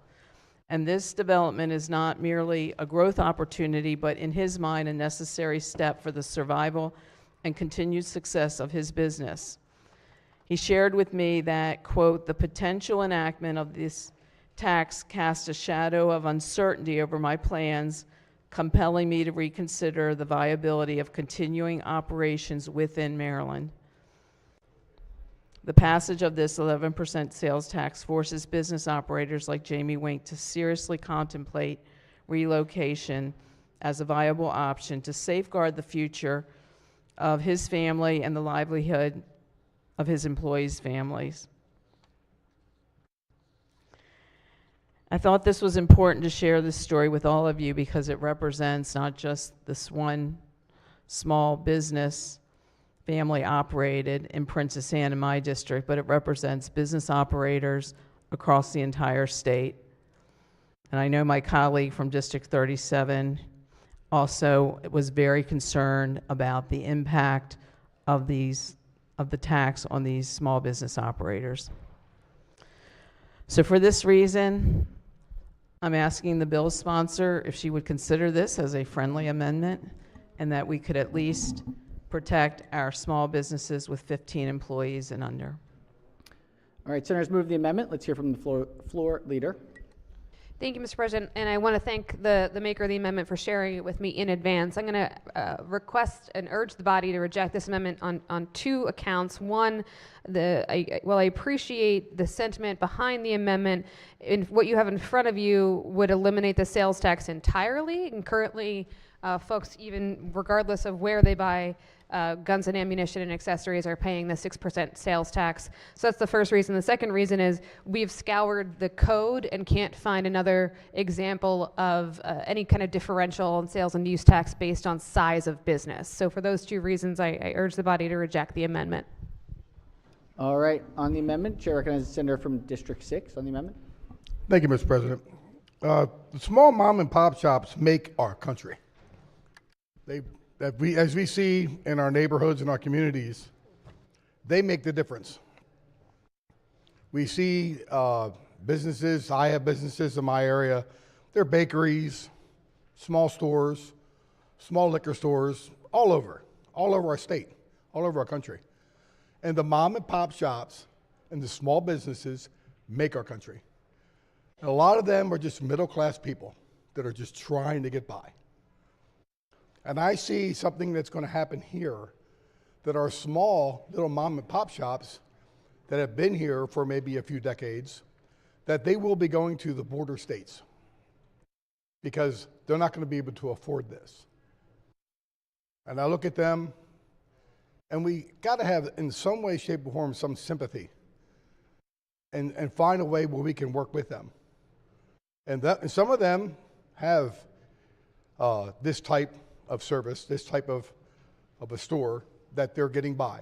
And there are generations of family that have had this. And I think, Mr. President, this is just an opportunity as a Senate that would show a kindness to them. And they can continue to be in our state. Because in time, if we continue to press on with these type of taxes, we're going to lose a lot of our businesses. And there's other states that don't have taxes, and there's other states that have minimal. And I think in Maryland, they know we're a tax state, and we've gotten by. But this is one, I believe, one area where we can help the small little stores, little areas, little mom and pop shops. So I'm going to push that we can all work together as the Senate and do this amendment and work with them. Thank you, Mr. President. Thank you, Senator. All right, on the amendment, any further discussion? Chair recognizes the Senator from District 2. Thank you, Mr. President. And I rise in support of my colleague from the shore, on this amendment. We talk a lot about remaining competitive in this state. Our governor talks about Maryland will be competitive and that we're not going to put ourselves at a competitive disadvantage. And, I think it's a very, reasonable request. I respect the intent from my friend from the capital city, particularly what she's trying to do with funding for trauma centers. I think we'll all agree on that. But as has been said already, I think it's the unintended consequences here is the concern, particularly when it comes to our small businesses and our retailers. And, Mr. President, margins are incredibly tough. They're incredibly tight, in business. And we're not talking about your big emporiums and things like that. We're talking about our small, as was said earlier, mom and pop, businesses. And those businesses, the margins are even smaller. And so, there was an example by, our colleague from the shore of a business in her district.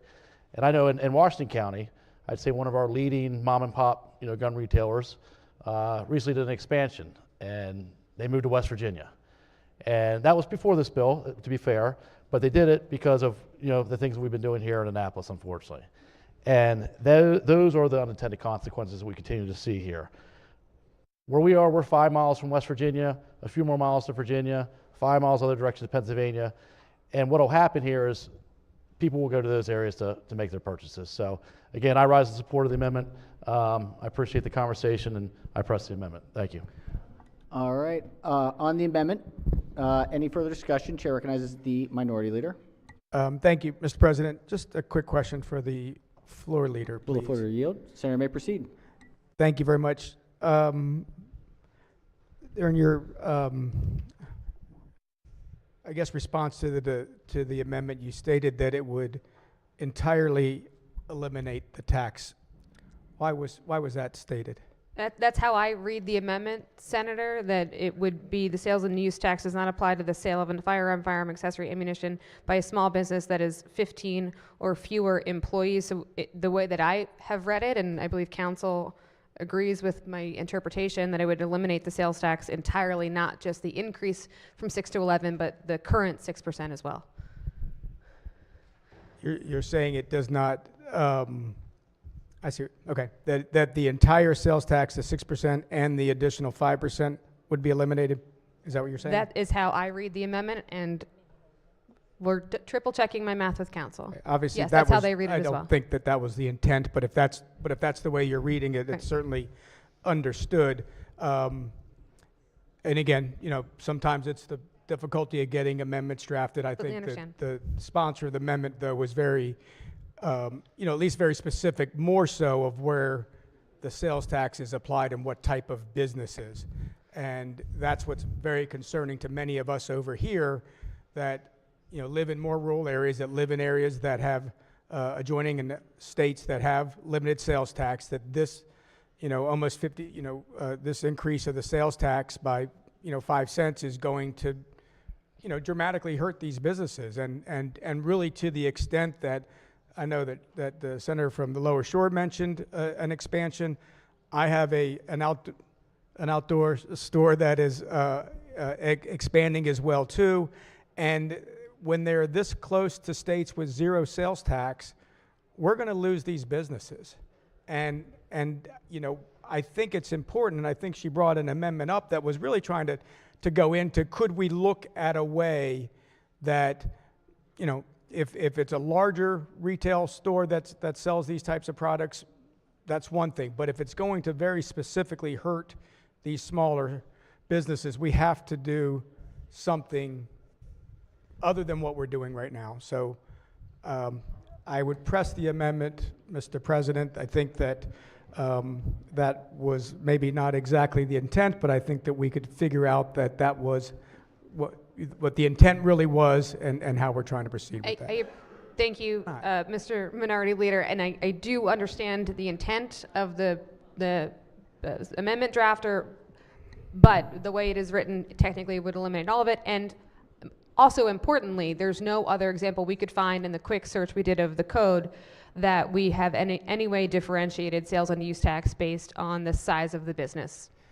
Yeah, and I appreciate you looking at that as well. I know that we've looked at this policy from other businesses. We looked at it with paid sick leave. I think that we've looked at it with minimum wage at one type, where we looked at a policy that was based on the number of employees. And again, the General Assembly decided that they wanted to try to not put these immediate impacts on smaller businesses. And again, I think that's where we got that. Mr. President, I don't know if there's an appropriate motion to make that we could special order or lay over this amendment so that we get the appropriate amendment. I think that would be the real way to handle a drafting error that was made, so we don't have to go on the exact wording of the amendment, but we can get the appropriate amendment that you could then evaluate and make a decision based on the appropriate amendment.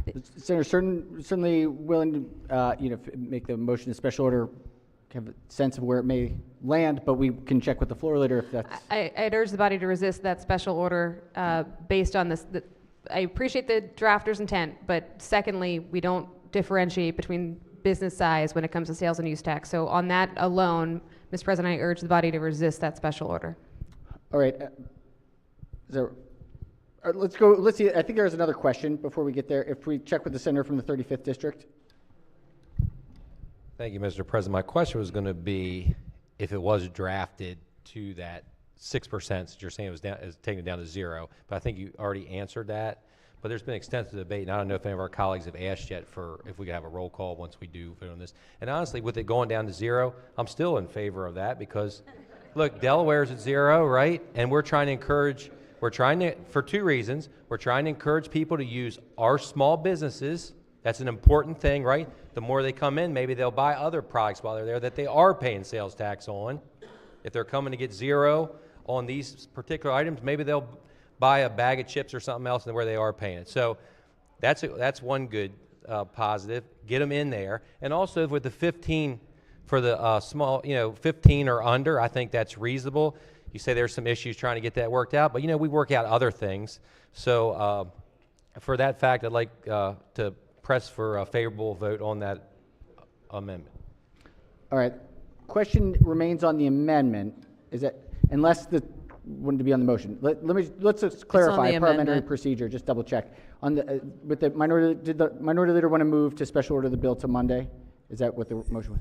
Correct. The motion on the board should be that takes precedence over the amendment. Yes. Was the special order. Certainly. So, okay, so the motion is to special order the bill to the appropriate time on Monday.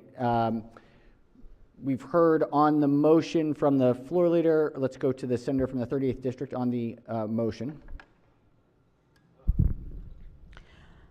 I wanted to share with my colleagues, clearly the focus and the intention was to help the very small businesses. So the response of it would eliminate the entire tax was not obviously the intention.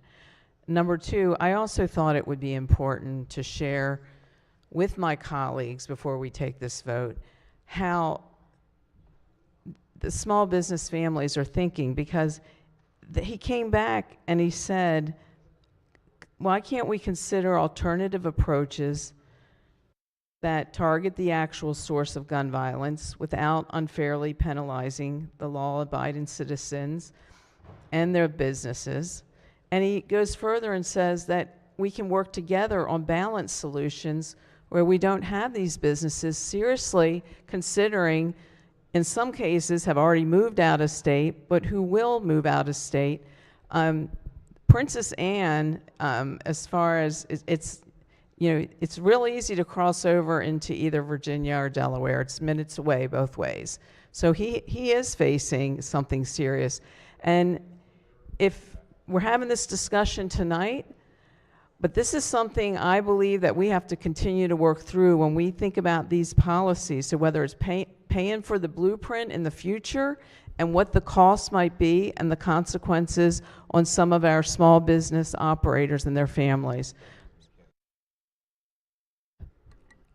And so I will continue to ask that we know what the intention of the amendment was. I think it should be, we should know what that looks like as far as when the numbers are crunched. And I think it's a fair request to have a vote on the amendment, so we know we're voting on the businesses that it's 15 employees and under.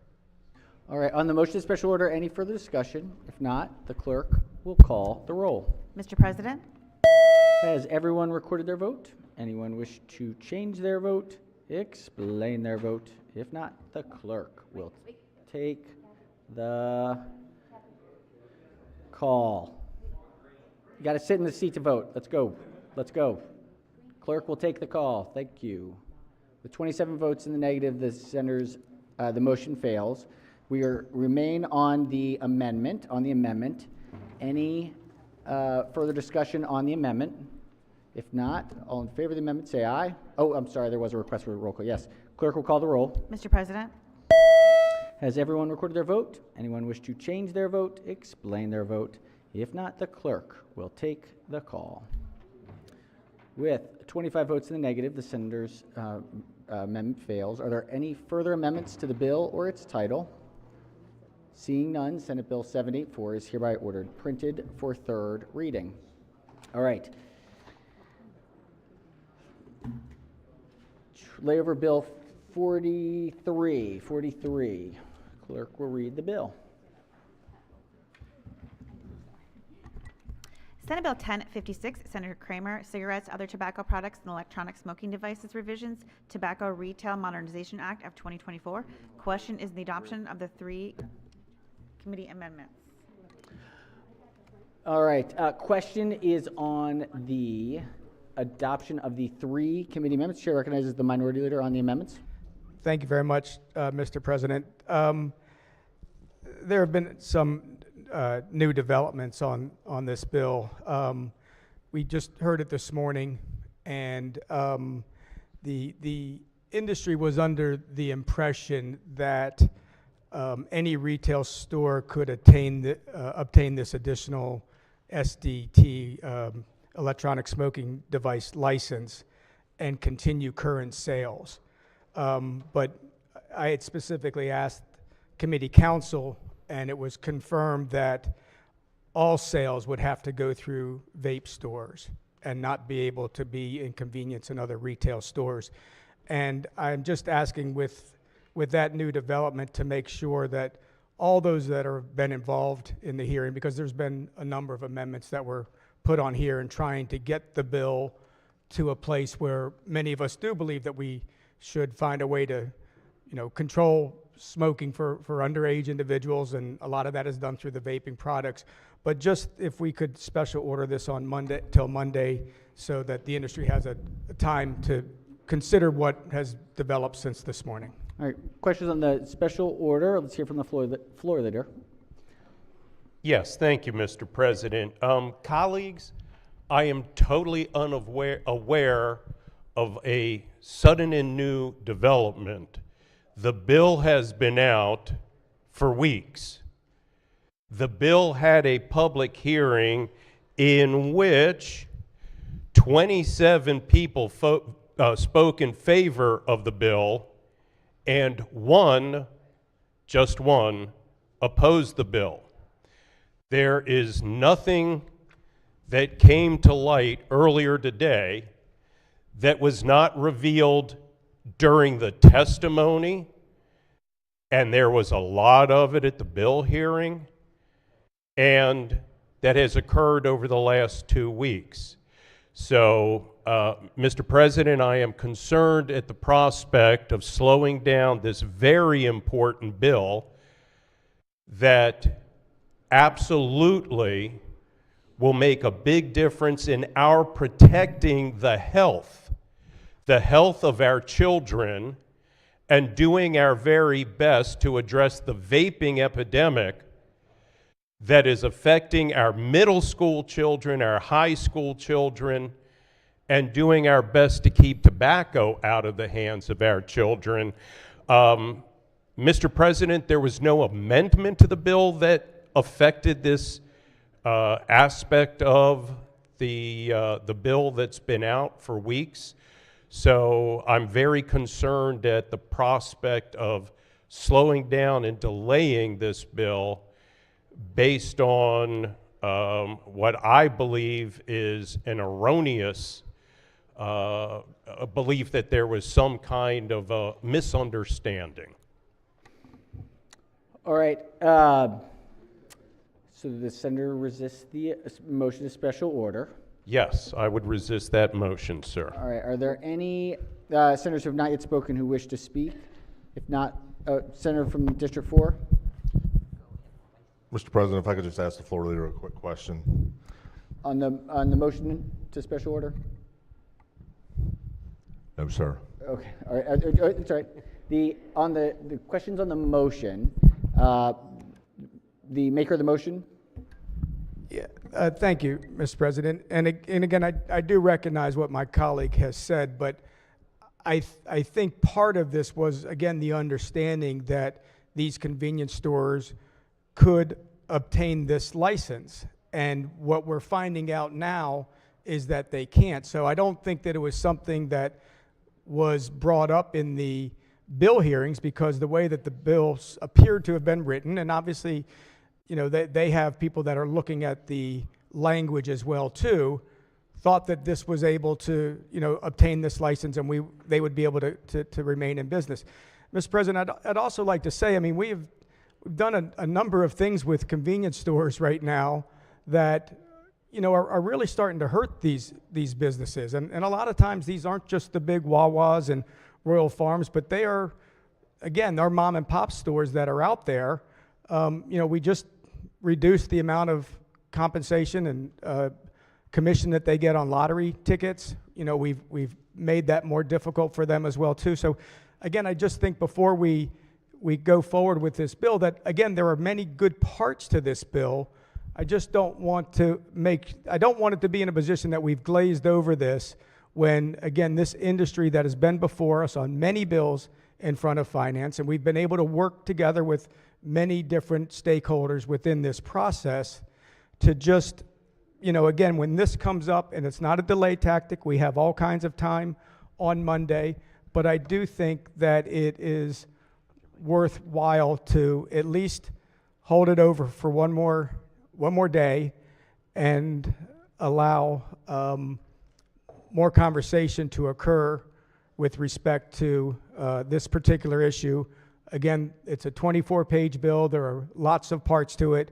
We are really just trying to address this one issue. And again, Mr. President, I would hope that we could just honor this special order until Monday. Thank you. Mr. President, I will say that there should not have been any confusion whatsoever when 27 witnesses testified about exactly what this bill would do and the merits for it, the bill having been again out for weeks. But Mr. President, I will yield to your good judgment as to whether we would be slowing down the bill to a point that we might jeopardize the passage of this very important legislation, and ask that you please share with the chamber if we were to special order the bill until Monday, if we would in fact be able to have time to get it across. Because we have it here already with the layover, feel quite confident we can get it there with plenty of time if we take it up at the first order of business at the beginning on Monday. So I think we should have plenty of time. All right, thank you. Then I would be comfortable honoring the special order. Thank you, Mr. President. Okay. Any objection to the special order? All right. Without objection, the bill will be special ordered to the appropriate time Monday morning. All right. Senator from the 25th District. Thank you, Mr. President. I'd like to have another amendment change to 303322. From what to what? This is a vote change for amendment 303322 from a yay to a nay. Yay to a nay. All right, any objections? We have the, Madam Secretary, we have the card. Excellent. All right, any objections? Without objection, so ordered. All right, any further vote adjustments? Yes, recognizing the Senator from Montgomery County, Chair of the Montgomery County Delegation. Yes, thank you, Mr. President. Colleagues, if we can take a quick break, I have a quick introduction. Thank you, Mr. President. 6 years ago, next week, colleagues, I invited every member of the Maryland General Assembly, both House and Senate, to come to a big party. I cautioned at the time there was a possibility that a wedding might break out at the party. And colleagues, it's been 6 years. I've yet to be kicked to the curb, so I'm looking like a genius at the moment. But we have here this evening, Mr. President, my sweetheart wife, who makes it possible for me to be a legislator because she holds down the fort on the business during the legislative session. So, colleagues, I would ask that we, number one, give a warm welcome to my sweetheart wife, Cindy. Welcome, Sydney.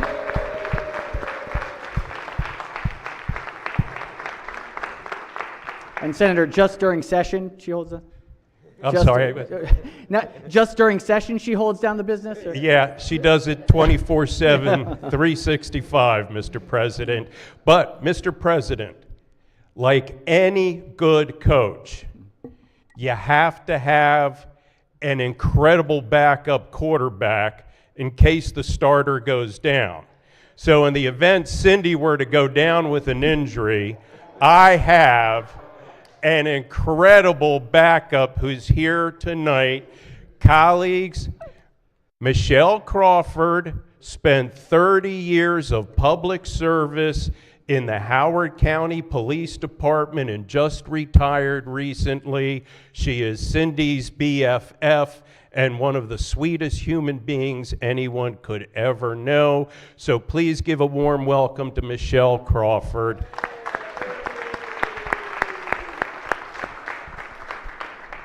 Thank you, Mr. President. Thank you, Senator. Thank you, Senator. All right. If we could, let's, Madam Secretary, do we have everybody here? Let's do a quorum call. Mr. President? Has everyone recorded their presence? If so, can we ring the bells, Madam Secretary?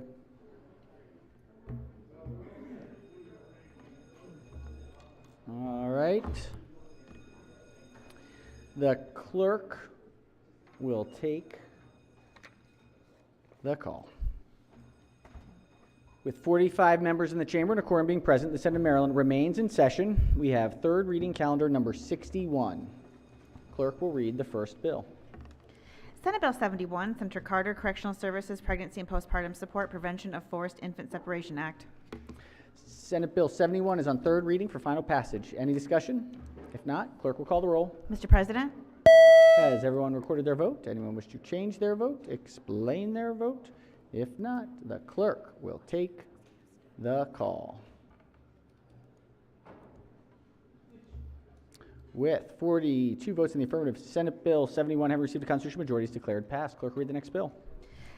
Senate Bill 468, Senator McCray, Criminal Law, Private Home Detention Monitoring Notification. Senate Bill 468 is on third reading for final passage. Any discussion? If not, clerk will call the roll. Mr. President? Has everyone recorded their vote? Anyone wish to change their vote? Explain their vote. If not, the clerk will take the call. With 45 votes in the affirmative, Senate Bill 468 having received a constitutional majority is declared passed. Clerk will read the next bill. Senate Bill 540, Senator Guile, Education School Mapping Data Program established. Senate Bill 540 is on third reading for final passage. Any discussion? If not, clerk will call the roll. Mr. President? Has everyone recorded their vote? Anyone wish to change their vote? Explain their vote. If not, the clerk will take the call. With 45 votes in the affirmative, Senate Bill 540 having received a constitutional majority is declared passed. Clerk will read the next bill. Senate Bill 550, Senator Sidnor, Children Labor Trafficking. Senate Bill 550 is on third reading for final passage. Any discussion? If not, clerk will call the roll. Mr. President? Has everyone recorded their vote? Anyone wish to change their vote, explain their vote? If not, the clerk will take the call. With 45 votes in the affirmative, Senate Bill 550 having received a constitutional majority is declared passed. Clerk will read the next bill. Senate Bill 714, Senator Kramer, State Board of Examiners for audiologist, hearing aid dispenser, speech language pathologist, music therapist, appointment of members. Senate Bill 714 is on third reading for final passage. Any discussion? If not, clerk will call the roll. Mr. President?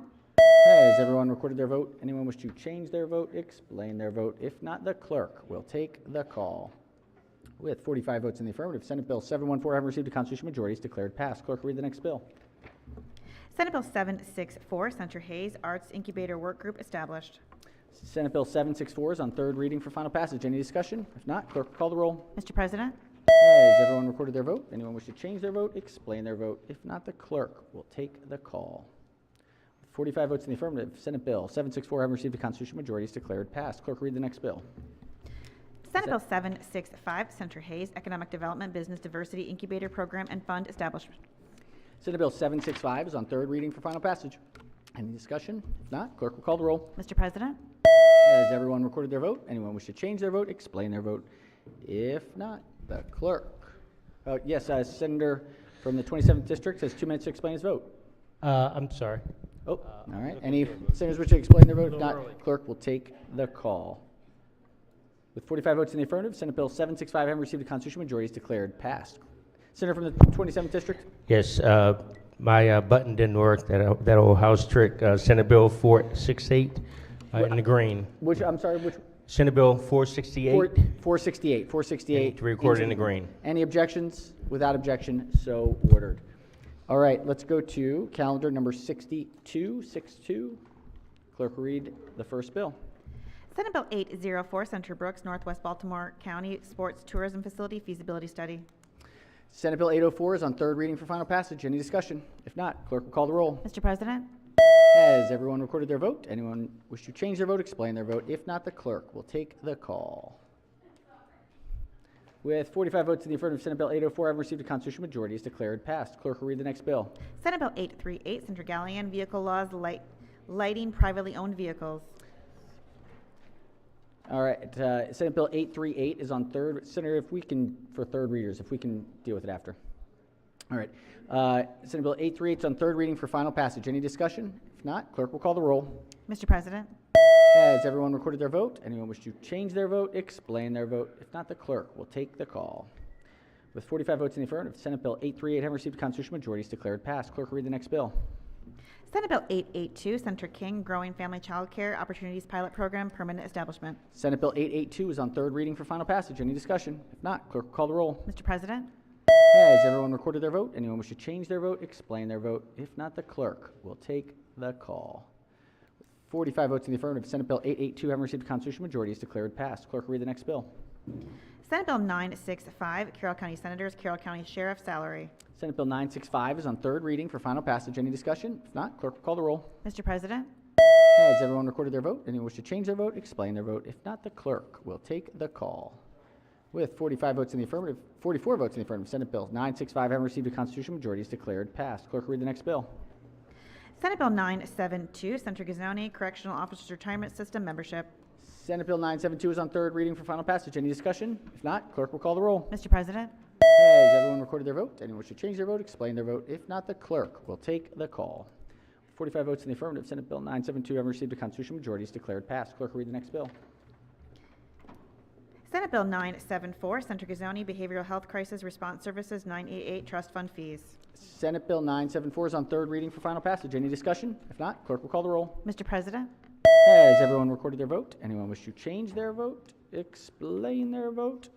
If not, the clerk will take the call. With 41 votes in the affirmative, Senate Bill 974 having received a constitutional majority is declared passed. Clerk will read the next bill.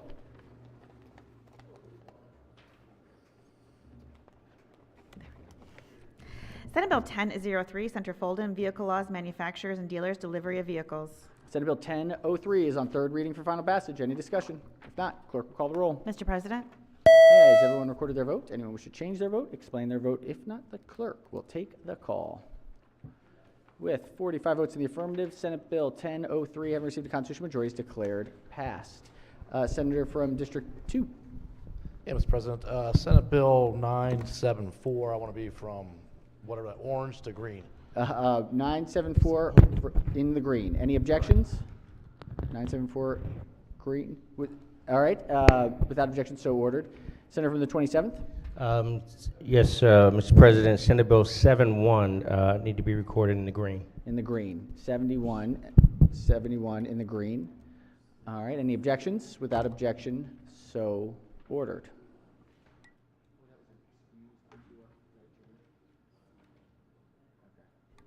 Okay. All right, let's go to calendar 63. Clerk will read the first bill. Senate Bill 1004, Senator Folden, motor vehicles specifically designed vintage reproduction registration plates. Senate Bill 1004 is on third reading for final passage. Any discussion? If not, clerk will call the roll. Mr. President, Has everyone recorded their vote? Anyone wish to change their vote, explain their vote? If not, the clerk will take the call. 45 votes in the affirmative. Senate Bill 1004 have received a constitutional majority, is declared passed. Clerk will read the next bill. Senate Bill 1006, Senator Hayes, hospitals medical debt collection, sale of patient debt. This is an emergency bill. Senate Bill 1006 is on third reading for final passage. This is an emergency bill. Any discussion? If not, clerk will call the roll. Mr. President, Has everyone recorded their vote? Anyone wish to change their vote, explain their vote? If not, the clerk will take the call. 45 votes in the affirmative. Senate Bill 1006, having received a constitutional majority, is declared passed. Clerk will read the next bill. Senate Bill 1027, Senator Gazzone, property tax appeals definition of taxpayer. This is an emergency bill. Senate Bill 1027 is on third reading for final passage. Any discussion? If not, clerk will call the roll. Mr. President, Has everyone recorded their vote? Anyone wish to change their vote, explain their vote? If not, the clerk will take the call. 45 votes in the affirmative. Senate Bill 1027, having received a constitutional majority, is declared passed. Clerk will read the next bill. Senate Bill 1036, Senator West, task force on the creation of a division of returning citizens and expanded reentry services establishment. Senate Bill 1036 on third reading for final passage. Any discussion? If not, clerk will call the roll. Mr. President, Has everyone recorded their vote? Anyone wish to change their vote, explain their vote? If not, the clerk will take the call. With 45 votes in the affirmative, Senate Bill 1036, having received a constitutional majority, is declared passed. Clerk will read the next bill. Senate Bill 1095, Senator Smith, work group on home detention monitoring. Senate Bill 1095 is on third reading for final passage. Any discussion? If not, clerk will call the roll. Mr. President, Has everyone recorded their vote? Anyone wish to change their vote, explain their vote? If not, the clerk will take the call. 45 votes in the affirmative. Senate Bill 1095, having received a constitutional majority, is declared passed. Clerk will read the next bill. Senate Bill 1097, Senator Smith, public safety, firearm safety, and firearm crimes. Senate Bill 1097 is on third reading for final passage. Any discussion? If not, clerk will call the roll. Mr. President, Has everyone recorded their vote? Anyone wish to change their vote, explain their vote? If not, the clerk will take the call. With 45 votes in the affirmative, Senate Bill 1097, having received a constitutional majority, is declared passed. Clerk will read the next bill. Senate Bill 1108, Carroll County Senators, Carroll County Deputy Clerk or Deputy Sheriff, oath of office. This is an emergency bill. Senate Bill 1108 is on third reading for final passage. Any discussion? If not, clerk will call the roll. Mr. President, Has everyone recorded their vote? Anyone wish to change their vote, explain their vote? If not, the clerk will take the call. With 45 votes in the affirmative, Senate Bill 1108, having received a constitutional majority, is declared passed. All right, let's go to calendar 64. Clerk will read the first bill. Senate Bill 13, Senator Jackson, Public Health, Maryland Pediatric Cancer Fund and Commission. Senate Bill 13 is on third reading for final passage. Any discussion? If not, clerk will call the roll. Mr. President, Has everyone recorded their vote? Anyone wish to change their vote, explain their vote? If not, the clerk will take the call. 45 votes in the affirmative. Senate Bill 13, having received a constitutional majority, is declared passed. Clerk will read the next bill. Senate Bill 482, the President, Governor's Office, Engaging Neighborhoods, Organizing Unions, Governments, and Households, Enough Grant Program, Enough Act of 2024. Senate Bill 482 is on third reading for final passage. Any discussion? If not, clerk will call the roll. Mr. President, Has everyone recorded their vote? Anyone wish to change their vote, explain their vote? If not, the clerk will take the... Explain my vote. Oh, I'm sorry. Chair recognizes the President Pro Tem. Has 2 minutes to explain his vote. Thank you, Mr. President. Colleagues, I wasn't going to get up on this, but since I do see some red votes up there, I thought it was important just to say sometimes, conversations really stick with you. And there are 2 conversations that really stick with me on this bill. The first one was with our now governor when he was a candidate for governor. And I was talking to him, and he talked to me about his desire to eradicate childhood poverty. And that really, really touched me, that he really wanted to do that. And this is an effort towards that. A second conversation that really, really touched me was with one of our colleagues, a senator who is a co-sponsor of this bill, the senator from the 1st District. And this is when we were partners and he was in the House of Delegates. And it was on a bill, and he shared with me the circumstance of the bill about the importance when people are poor of having dignity, and just the importance of helping people to get out of those circumstances, and how where you start doesn't necessarily mean where you end, but just the importance of that. And I'm grateful that he's a sponsor on this, because this childhood poverty is all over our state. And I just think that this unique program, which will be the first of its type in the nation, concentrating on some of the most difficult and challenging situations with poverty, is such an important piece of legislation. I'm just very, very grateful to the governor and to everyone who is voting green to help those of us who are the most in need to get to a better place. And so I'm just really grateful for everybody who's had a green vote. Thank you. Thank you, Senator. All right. Any further senators wish to explain their vote? If not, the clerk will take the call. With 39 votes in the affirmative, Senate Bill 482, having received a constitutional majority, is declared passed. Clerk will read the next bill. Senate Bill 539, Senator Guile, Commercial Law, Consumer Protection, Sale and Resale of Tickets. All right, Senate Bill 539 is on third reading for final passage. Any discussion? If not, clerk will call the roll. Mr. President? Has everyone recorded their vote? Anyone wish to change their vote, explain their vote? If not, the clerk will take the call. With 45 votes in the affirmative, Senate Bill 539, having received a constitutional majority, is declared passed. Clerk will read the next bill.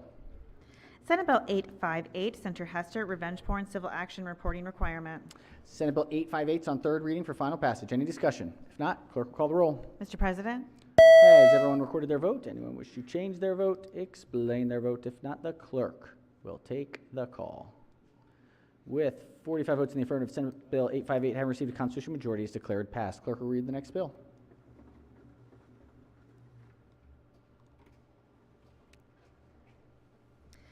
Senate Bill 960, Senator Feldman, Maryland Clean Energy Center Climate Technology Founders Fund. Senate Bill 960 is on third reading for final passage. Any discussion? If not, clerk will call the roll. Mr. President? Has everyone recorded their vote? Anyone wish to change their vote, explain their vote? If not, the clerk will take the call. With 45 votes in the affirmative, Senate Bill 960, having received a constitutional majority, is declared passed. Clerk will read the next bill. Senate Bill 999, Senator Bidel, Certified Nursing Assistants Licensing Requirement, Administrative Updates. Senate Bill 999 is on third reading for final passage. Any discussion? If not, clerk will call the roll. Mr. President? Has everyone recorded their vote? Anyone wish to change their vote, explain their vote? If not, the clerk will take the call. With 45 votes in the affirmative, Senate Bill 999, having received a constitutional majority, is declared passed. Clerk will read the next bill. Senate Bill 1103, the President, Hospitals and Related Institutions Outpatient Facility Fees on third reading. Senate Bill 1103 is on third reading for final passage. Any discussion? If not, clerk will call the roll. Mr. President? Has everyone recorded their vote? Anyone wish to change their vote, explain their vote? If not, the clerk will take the call. With 45 votes in the affirmative, Senate Bill 1103, having received a constitutional majority, is declared passed. Clerk will read the next bill. Oh, I'm sorry. On report number 65, which would be the first bill. 66? Oh. Nope. Senate Bill 91, Senator McCray, Workforce Development and Adult Learning Leasing Training Program Establishment. Senate Bill 91 is on third reading for final passage. Any discussion? If not, clerk will call the roll. Mr. President? Has everyone recorded their vote? And we should change their vote, explain their vote. If not, the clerk will take the call. With 45 votes in the affirmative, Senate Bill 91, having received a constitutional majority, is declared passed. Clerk will read the next bill. Senate Bill 134, Senator Hedelman, Office of Correctional Ombudsman, Establishment and Funding. Senate Bill 134 is on third reading for final passage. Any discussion? If not, clerk will call the roll. Mr. President? Has everyone recorded their vote? Anyone wish to change their vote, explain their vote? If not, the clerk will take the call. 45 votes in the affirmative, Senate Bill 134 having received a constitutional majority is declared passed. Clerk, read the next bill. Senate Bill 174, Centrum Use, Child Support, Suspension of Driver's License. Senate Bill 174 is on third reading for final passage. Any discussion? If not, clerk will call the roll. Mr. President? Has everyone recorded their vote? Anyone wish to change their vote, explain their vote? If not, the clerk will take the call. With 45 votes in the affirmative, Senate Bill 174 having received a constitutional majority is declared passed. Clerk, read the next bill. Senate Bill 319, Center West, Regulated Firearms, Maryland Judiciary Reporting Requirements. Senate Bill 319 is on third reading for final passage. Any discussion? If not, clerk will call the roll. Mr. President? Has everyone recorded their vote? Anyone wish to change their vote, explain their vote? If not, the clerk will take the call. With 44 votes in the affirmative, Senate Bill 319 having received a constitutional majority is declared passed. Clerk, read the next bill. Senate Bill 416, Senator Lewis Young, Renewable Energy Customer-Sited Solar Program. Senate Bill 416 on third reading for final passage. Any discussion? If not, clerk will call the roll. Mr. President? Has everyone recorded their vote? Anyone wish to change their vote, explain their vote? If not, the clerk will take the call. With 34 votes in the affirmative, Senate Bill 416 having received a constitutional majority is declared passed. Clerk will read the next bill. Senate Bill 674, Senator Alfrith, Abandoned or Sunken Vessels and Waterways Improvement Funds Grant. Senate Bill 674 is on third reading for final passage. Any discussion? If not, clerk will call the roll. Mr. President? Has everyone recorded their vote? Anyone wish to change their vote, explain their vote? If not, the clerk will take the call. With 44 votes in the affirmative, Senate Bill 674 having received a constitutional majority is declared passed. Clerk will read the next bill. Senate Bill 675, the President, Individual Tax Preparers Code of Ethics, Notification of Actions, Enforcement and Penalties, Stop Scam Tax Preparers Act. Senate Bill 675 is on third reading for final passage. Any discussion? If not, clerk will call the roll. Mr. President? Has everyone recorded their vote? Anyone wish to change their vote, explain their vote? If not, the clerk will take the call. With 45 votes in the affirmative, Senate Bill 675 having received a constitutional majority is declared passed. Clerk will read the next bill. Senate Bill 684, Senator Augustine, Health Insurance, Mental Health and Substance Use Disorder Benefits, Sunset Repeal and Modification Reporting Requirements. This is an emergency bill. Senate Bill 684 is on third reading for final passage. Senators, this is an emergency bill. Any discussion? If not, clerk will call the roll. Mr. President? Has everyone recorded their vote? Anyone wish to change their vote, explain their vote? If not, the clerk will take the call. With 45 votes in the affirmative, Senate Bill 684 having received a constitutional majority is declared passed. Mr. President? Yes, Mr. Senator President. from District 1. Thank you. I would like to be recorded in the red for Senate Bill 416, please. 416. 416, do we have a... Yes, you do, sir. Any objections? Without objection, so ordered. Senator from District 10. Yeah, Mr. President, I'd like to be recorded in the green, Senate Bill 319. 319 in the green. Any objections? Without objection, so ordered. Senator from the 25th. Thank you, Mr. President. I'd like to be recorded in the green for Senate Bill 965. 965 in the green. Any objections? Without objection, so ordered. And I would also like to be recorded in the green for Senate Bill 416. 416 in the green. Any objections? Without objection, so ordered. We're going to find that paper clip. That's all right. On, let's see, third reading calendar number 66. Clerk will read the first bill. Senate Bill 699, Senator M. Washington, Cannabis Community Reinvestment and Repair Fund, Distribution and Use of Funds for Baltimore City. Senate Bill 699 is on third reading for final passage. Any discussion? If not, clerk will call the roll. Mr. President? Has everyone recorded their vote? Anyone wish to change their vote? Explain their vote. If not, the clerk will take the call. With 45 votes in the affirmative, Senate Bill 699 have received a constitutional majority is declared passed. Clerk will read the next bill. Senate Bill 703, Senator Hayes, Board of Public Works Transparency Data Dashboard. Senate Bill 703 is on third reading for final passage. Any discussion? If not, clerk will call the roll. Mr. President? Has everyone recorded their vote? Anyone wish to change their vote? Explain their vote. If not, the clerk will take the call. With 45 votes in the affirmative, Senate Bill 703, having received a constitutional majority, is declared passed. Clerk will read the next bill. Senate Bill 706, Senator Jackson, Law Enforcement Officers Pension System, Reemployment as Sheriff. Senate Bill 706 is on third reading for final passage. Any discussion? If not, clerk will call the roll. Mr. President? Has everyone recorded their vote? Anyone wish to change their vote? Explain their vote. If not, the clerk will take the call. With 45 votes in the affirmative, Senate Bill 706, having received a constitutional majority, is declared passed. Clerk will read the next bill.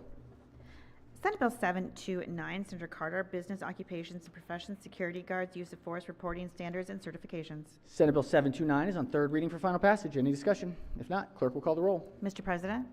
Has everyone recorded their vote? Anyone wish to change their vote, explain their vote? If not, the clerk will take the call. With 45 votes in the affirmative, Senate Bill 729, having received a constitutional majority, is declared passed. Clerk will read the next bill. Senate Bill 796, Senator Simon Nair, Maryland Disability Service Animal Program established. Senate Bill 796 on third reading for final passage. Any discussion? If not, clerk will call the roll. Mr. President? Has everyone recorded their vote? Anyone wish to change their vote, explain their vote? If not, the clerk will take the call. With 45 votes in the affirmative, Senate Bill 796, having received a constitutional majority, is declared passed. Clerk will read the next bill. Senate Bill 818, Senator Hester, Artificial Technology, Information Technology, Artificial Intelligence Policies and Procedures, Artificial Intelligence Governance Act of 2024. Senate Bill 818 is on third reading for final passage. Any discussion? If not, clerk will call the roll. Mr. President? Has everyone recorded their vote? Anyone wish to change their vote, explain their vote? If not, the clerk will take the call. With 45 votes in the affirmative, Senate Bill 818, having received a constitutional majority, is declared passed. Clerk, read the next bill. Senate Bill 880, Senator Jackson, State Retirement and Pension System, Average Final Compensation, Compensation Adjustments. Senate Bill 880 is on third reading for final passage. Any discussion? If not, clerk will call the roll. Mr. President? Has everyone recorded their vote? Anyone wish to change their vote, explain their vote? If not, the clerk will take the call. With 45 votes in the affirmative, Senate Bill 880, having received a constitutional majority, is declared passed. On to Report 67. Clerk will read the first bill. Senate Bill 881, Senator Zucker, Public Health, Federally Qualified Health Centers Grant Program Recovery Funding. Senate Bill 881 is on third reading for final passage. Any discussion? If not, clerk will call the roll. Mr. President? Has everyone recorded their vote? Anyone wish to change their vote, explain their vote? If not, the clerk will take the call. With 45 votes in the affirmative, Senate Bill 881, having received a constitutional majority, is declared passed. Clerk, read the next bill. Senate Bill 938, Senator Augustine, Maryland Department of Health, Public Education Campaign on Prostate, Lung, and Breast Cancer Prevention. Senate Bill 938 is on third reading for final passage. Any discussion? If not, clerk will call the roll. Mr. President? Has everyone recorded their vote? Anyone wish to change their vote, explain their vote? If not, the clerk will take the call. With 44 votes in the affirmative, Senate Bill 938, having received a constitutional majority, is declared passed. Clerk will read the next bill. Senate Bill 959, Senator Feldman, Electricity Tariffs, Distributed Energy Resources, Electricity Distribution System, Support Services, Distributed Renewable Integration, Vehicle Electrification, DRIVE Act. Senate Bill 959 is on third reading for final passage. Any discussion? If not, clerk will call the roll. Mr. President? Has everyone recorded their vote? Anyone wish to change their vote, explain their vote? If not, the clerk will take the call. With 45 votes in the affirmative, Senate Bill 959, having received a constitutional majority, is declared passed. Clerk, read the next bill. Senate Bill 1007, Senator Hayes, State Government's Executive Appointments. This is an emergency bill. Senate Bill 1007 is on third reading for final passage. Senators, this is an emergency bill. Any discussion? If not, clerk will call the roll. Mr. President? Has everyone recorded their vote? Anyone wish to change their vote, explain their vote? If not, the clerk will take the call. 45 votes in the affirmative, Senate Bill 1007, having received a constitutional majority, is declared passed. Clerk, read the next bill. Senate Bill 1046, Anne Arundel County Senators, Anne Arundel County Alcoholic Beverages, License Fees, and Technical Corrections. Senate Bill 1046 is on third reading for final passage. Any discussion? If not, clerk will call the roll. Mr. President? Has everyone recorded their vote? Anyone wish to change their vote, explain their vote? If not, the clerk will take the call. With 44 votes in the affirmative, Senate Bill 1046, having received a constitutional majority, is declared passed. Clerk will read the next bill. Senate Bill 1105, the President Income Tax Individual Income Tax Credit Eligibility Awareness Campaign. Senate Bill 1105 is on third reading for final passage. Any discussion? If not, clerk will call the roll. Mr. President? Has everyone recorded their vote? Anyone wish to change their vote, explain their vote? If not, the clerk will take the call. With 44 votes in the affirmative, Senate Bill 1105, having received a constitutional majority, is declared passed. Clerk will read the next bill. Senate Bill 1120, Chair, Budget and Taxation, University System of Maryland Academic Facilities Bonding Authority. Senate Bill 1120 is on third reading for final passage. Any discussion? If not, clerk will call the roll. Mr. President? Has everyone recorded their vote? Anyone wish to change their vote, explain their vote? If not, the clerk will take the call. With 44 votes in the affirmative, Senate Bill 1120 having received a constitutional majority is declared passed. Clerk, read the next bill. Senate Bill 1145, Senator Saling, Public and Non-Public Schools, Child Sex Offenders Prohibition on In-Person Attendance. Senate Bill 1145 is on third reading for final passage. Any discussion? If not, clerk will call the roll. Mr. President? Has everyone recorded their vote? Anyone wish to change their vote, explain their vote? If not, the clerk will take the call. With 45 votes in the affirmative, Senate Bill 1145 having received a constitutional majority is declared passed. On to Report 68. Excuse me, Calendar 68. Clerk will read the first bill. Senate Bill 488, Senator Waldstreicher, Civil Action, Public Nuisances, Firearm Industry Members, Gun Industry Accountability Act of 2024. Senate Bill 488 is on third reading for final passage. Any discussion? If not, clerk will call the roll. Mr. President? Has everyone recorded their vote? Anyone wish to change their vote, explain their vote? If not, the clerk will take the call. With 33 votes in the affirmative, Senate Bill 488 having received a constitutional majority is declared passed. Clerk will read the next bill. Senate Bill 791, Senator Klossmeyer, Health Insurance Utilization Review Revisions. Senate Bill 791 is on third reading for final passage. Any discussion? If not, clerk will call the roll. Mr. President? Has everyone recorded their vote? Anyone wish to change their vote, explain their vote? If not, the clerk will take the call. With 44 votes in the affirmative, Senate Bill 791 having received a constitutional majority is declared passed. Clerk will read the next bill. Senate Bill 840, Senator Sidnor, Public Safety Automatic License Plate Readers, Captured Plate Data Storage and Upload. Senate Bill 840 is on third reading for final passage. Any discussion? If not, clerk will call the roll. Mr. President? Has everyone recorded their vote? Anyone wish to change their vote, explain their vote? If not, the clerk will take the call. With 45 votes in the affirmative, Senate Bill 840 having received a constitutional majority is declared passed. Clerk, read the next bill. Senate Bill 951, Senator Hedelman, Electric Vehicle Supply Equipment Work Group. Senate Bill 951 is on third reading for final passage. Any discussion? If not, clerk will call the roll. Mr. President? Has everyone recorded their vote? Anyone wish to change their vote, explain their vote? If not, the clerk will take the call. With 45 votes in the affirmative, Senate Bill 951 having received a constitutional majority is declared passed. Clerk will read the next bill. Senate Bill 1038, Anne Arundel County Senators, Anne Arundel County Human Relations Commission, subpoena enforcement. Senate Bill 1038, third reading, final passage. Any discussion? If not, clerk will call the roll. Mr. President? Has everyone recorded their vote? Anyone wish to change their vote, explain their vote? If not, the clerk will take the call. With 44 votes in the affirmative, Senate Bill 1038 having received a constitutional majority is declared passed. Clerk will read the next bill. Senate Bill 1065, Senator Gazzone, Motor Vehicles Registration Annual Surcharge. Senate Bill 1065 is on third reading for final passage. Any discussion? If not, clerk will call the roll. Mr. President? Has everyone recorded their vote? Anyone wish to change their vote, explain their vote? If not, the clerk will take the call. With 42 votes in the affirmative, Senate Bill 1065 having received a constitutional majority is declared passed. Clerk will read the next bill. Senate Bill 1077, Senator Corderman, Public Schools, Appropriations for School Safety Expenditures, School Security Employees. Senate Bill 1077 is on third reading for final passage. Any discussion? If not, clerk will call the roll. Mr. President? Has everyone recorded their vote? Anyone wish to change their vote, explain their vote? If not, the clerk will take the call. With 45 votes in the affirmative, Senate Bill 1077 having received a constitutional majority is declared passed. Senator from District 11. Thank you very much, Mr. President. I'd like to be in the green for Senate Bill 791, please. 791 in the green. Any objections? Without objection, so ordered. Do we have any more vote issues? Any more vote issues? If not, the desk is officially, Senator from District 4.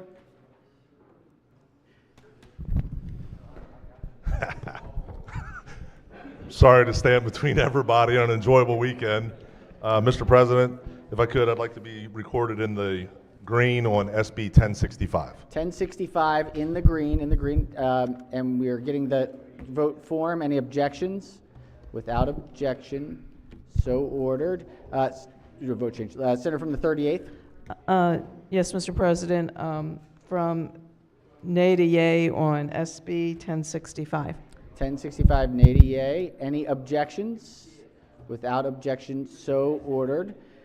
Recognize the senator from the 25th district. Thank you, Mr. President. I was asked by a good friend of mine from District 22 to suspend the rules for acceptance of his legislative bond initiatives. Whew, interesting, you know. What?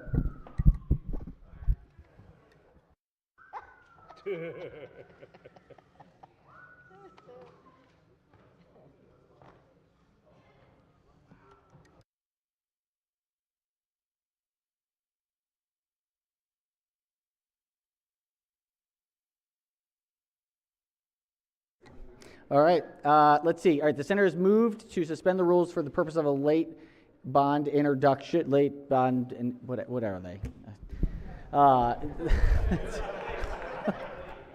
Let's hear from the Capital Budget Subcommittee. Thank you very much, Mr. President. This has already been flagged for me. I had a good talk with the senator on both of these. It's in the system, but it's not under his name right now, which is an issue. So Right. I suggested that he put these in. So this is the one-off here, so we're fine with it. No objection to the Senator's motion to suspend the rules. Any objections? Without objection, so ordered. Clerk will read the bond initiatives. Number 1, Senator A. Washington, Greenbelt Armory, budget and taxation. Number 2, Senator A. Washington, Greenbelt Cinema, budget and taxation. All right. The bond initiatives having been read will be referred to the Capital Budget Subcommittee. All right, Senators, the desk is officially, we believe, clear. This was a hell of a week. Couple things, let's see. So Monday, we are looking at roughly one. So, and we can push it to 2 if committees want to push it to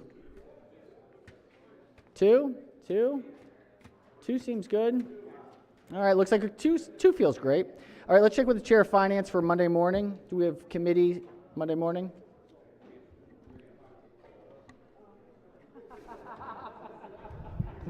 Finance is We've got a not bid for meeting 3. Monday morning. We are not meeting Monday morning. Okay, all right, let's check with the Chair of Education, Energy, and Triple E Environment. will not be meeting on Monday morning. All right, Budget and Tax. Long meetings? No meeting. None. Judicial proceedings. 6:30 a.m. JPR will meet at 1 p.m. 1 p.m. All right, holding strong. Good.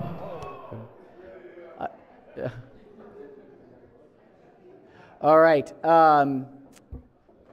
Wait a second. All right. Oh, yeah, we've asked. Okay. All right, let's see. So we'll start at 1. Anything else for the good of the order before we go? No? Have a happy St. Patrick's every day. Let's do a quorum call. Mr. President? Has everyone recorded their presence? Senator from the 45th, do we have something to add? We're almost not there yet. We're still in session. All right, has everyone recorded their presence? If so, the clerk will take the call. With 45 members in the chamber, quorum being present, Senator Maryland is still in session. Chair recognizes the Majority Leader. Thank you, Mr. President. I move that the Senate of Maryland stand adjourned until Monday, March 18th at 2 p.m. 2 p.m. And I'd like to... Hold on, Senators, please. Hold on, We're still in session. I'd like to adjourn tonight in honor of the mother of our Senator Johnny Mouts, Diana Mouts. I wish I had gotten to know her, because all the stories I've heard about her the last couple of days, she would be a fun person to know. So, no question. May she rest in peace. May she rest in peace. Without objection, so ordered. Happy St. Patrick's Day. Have a safe and healthy weekend. See you Monday.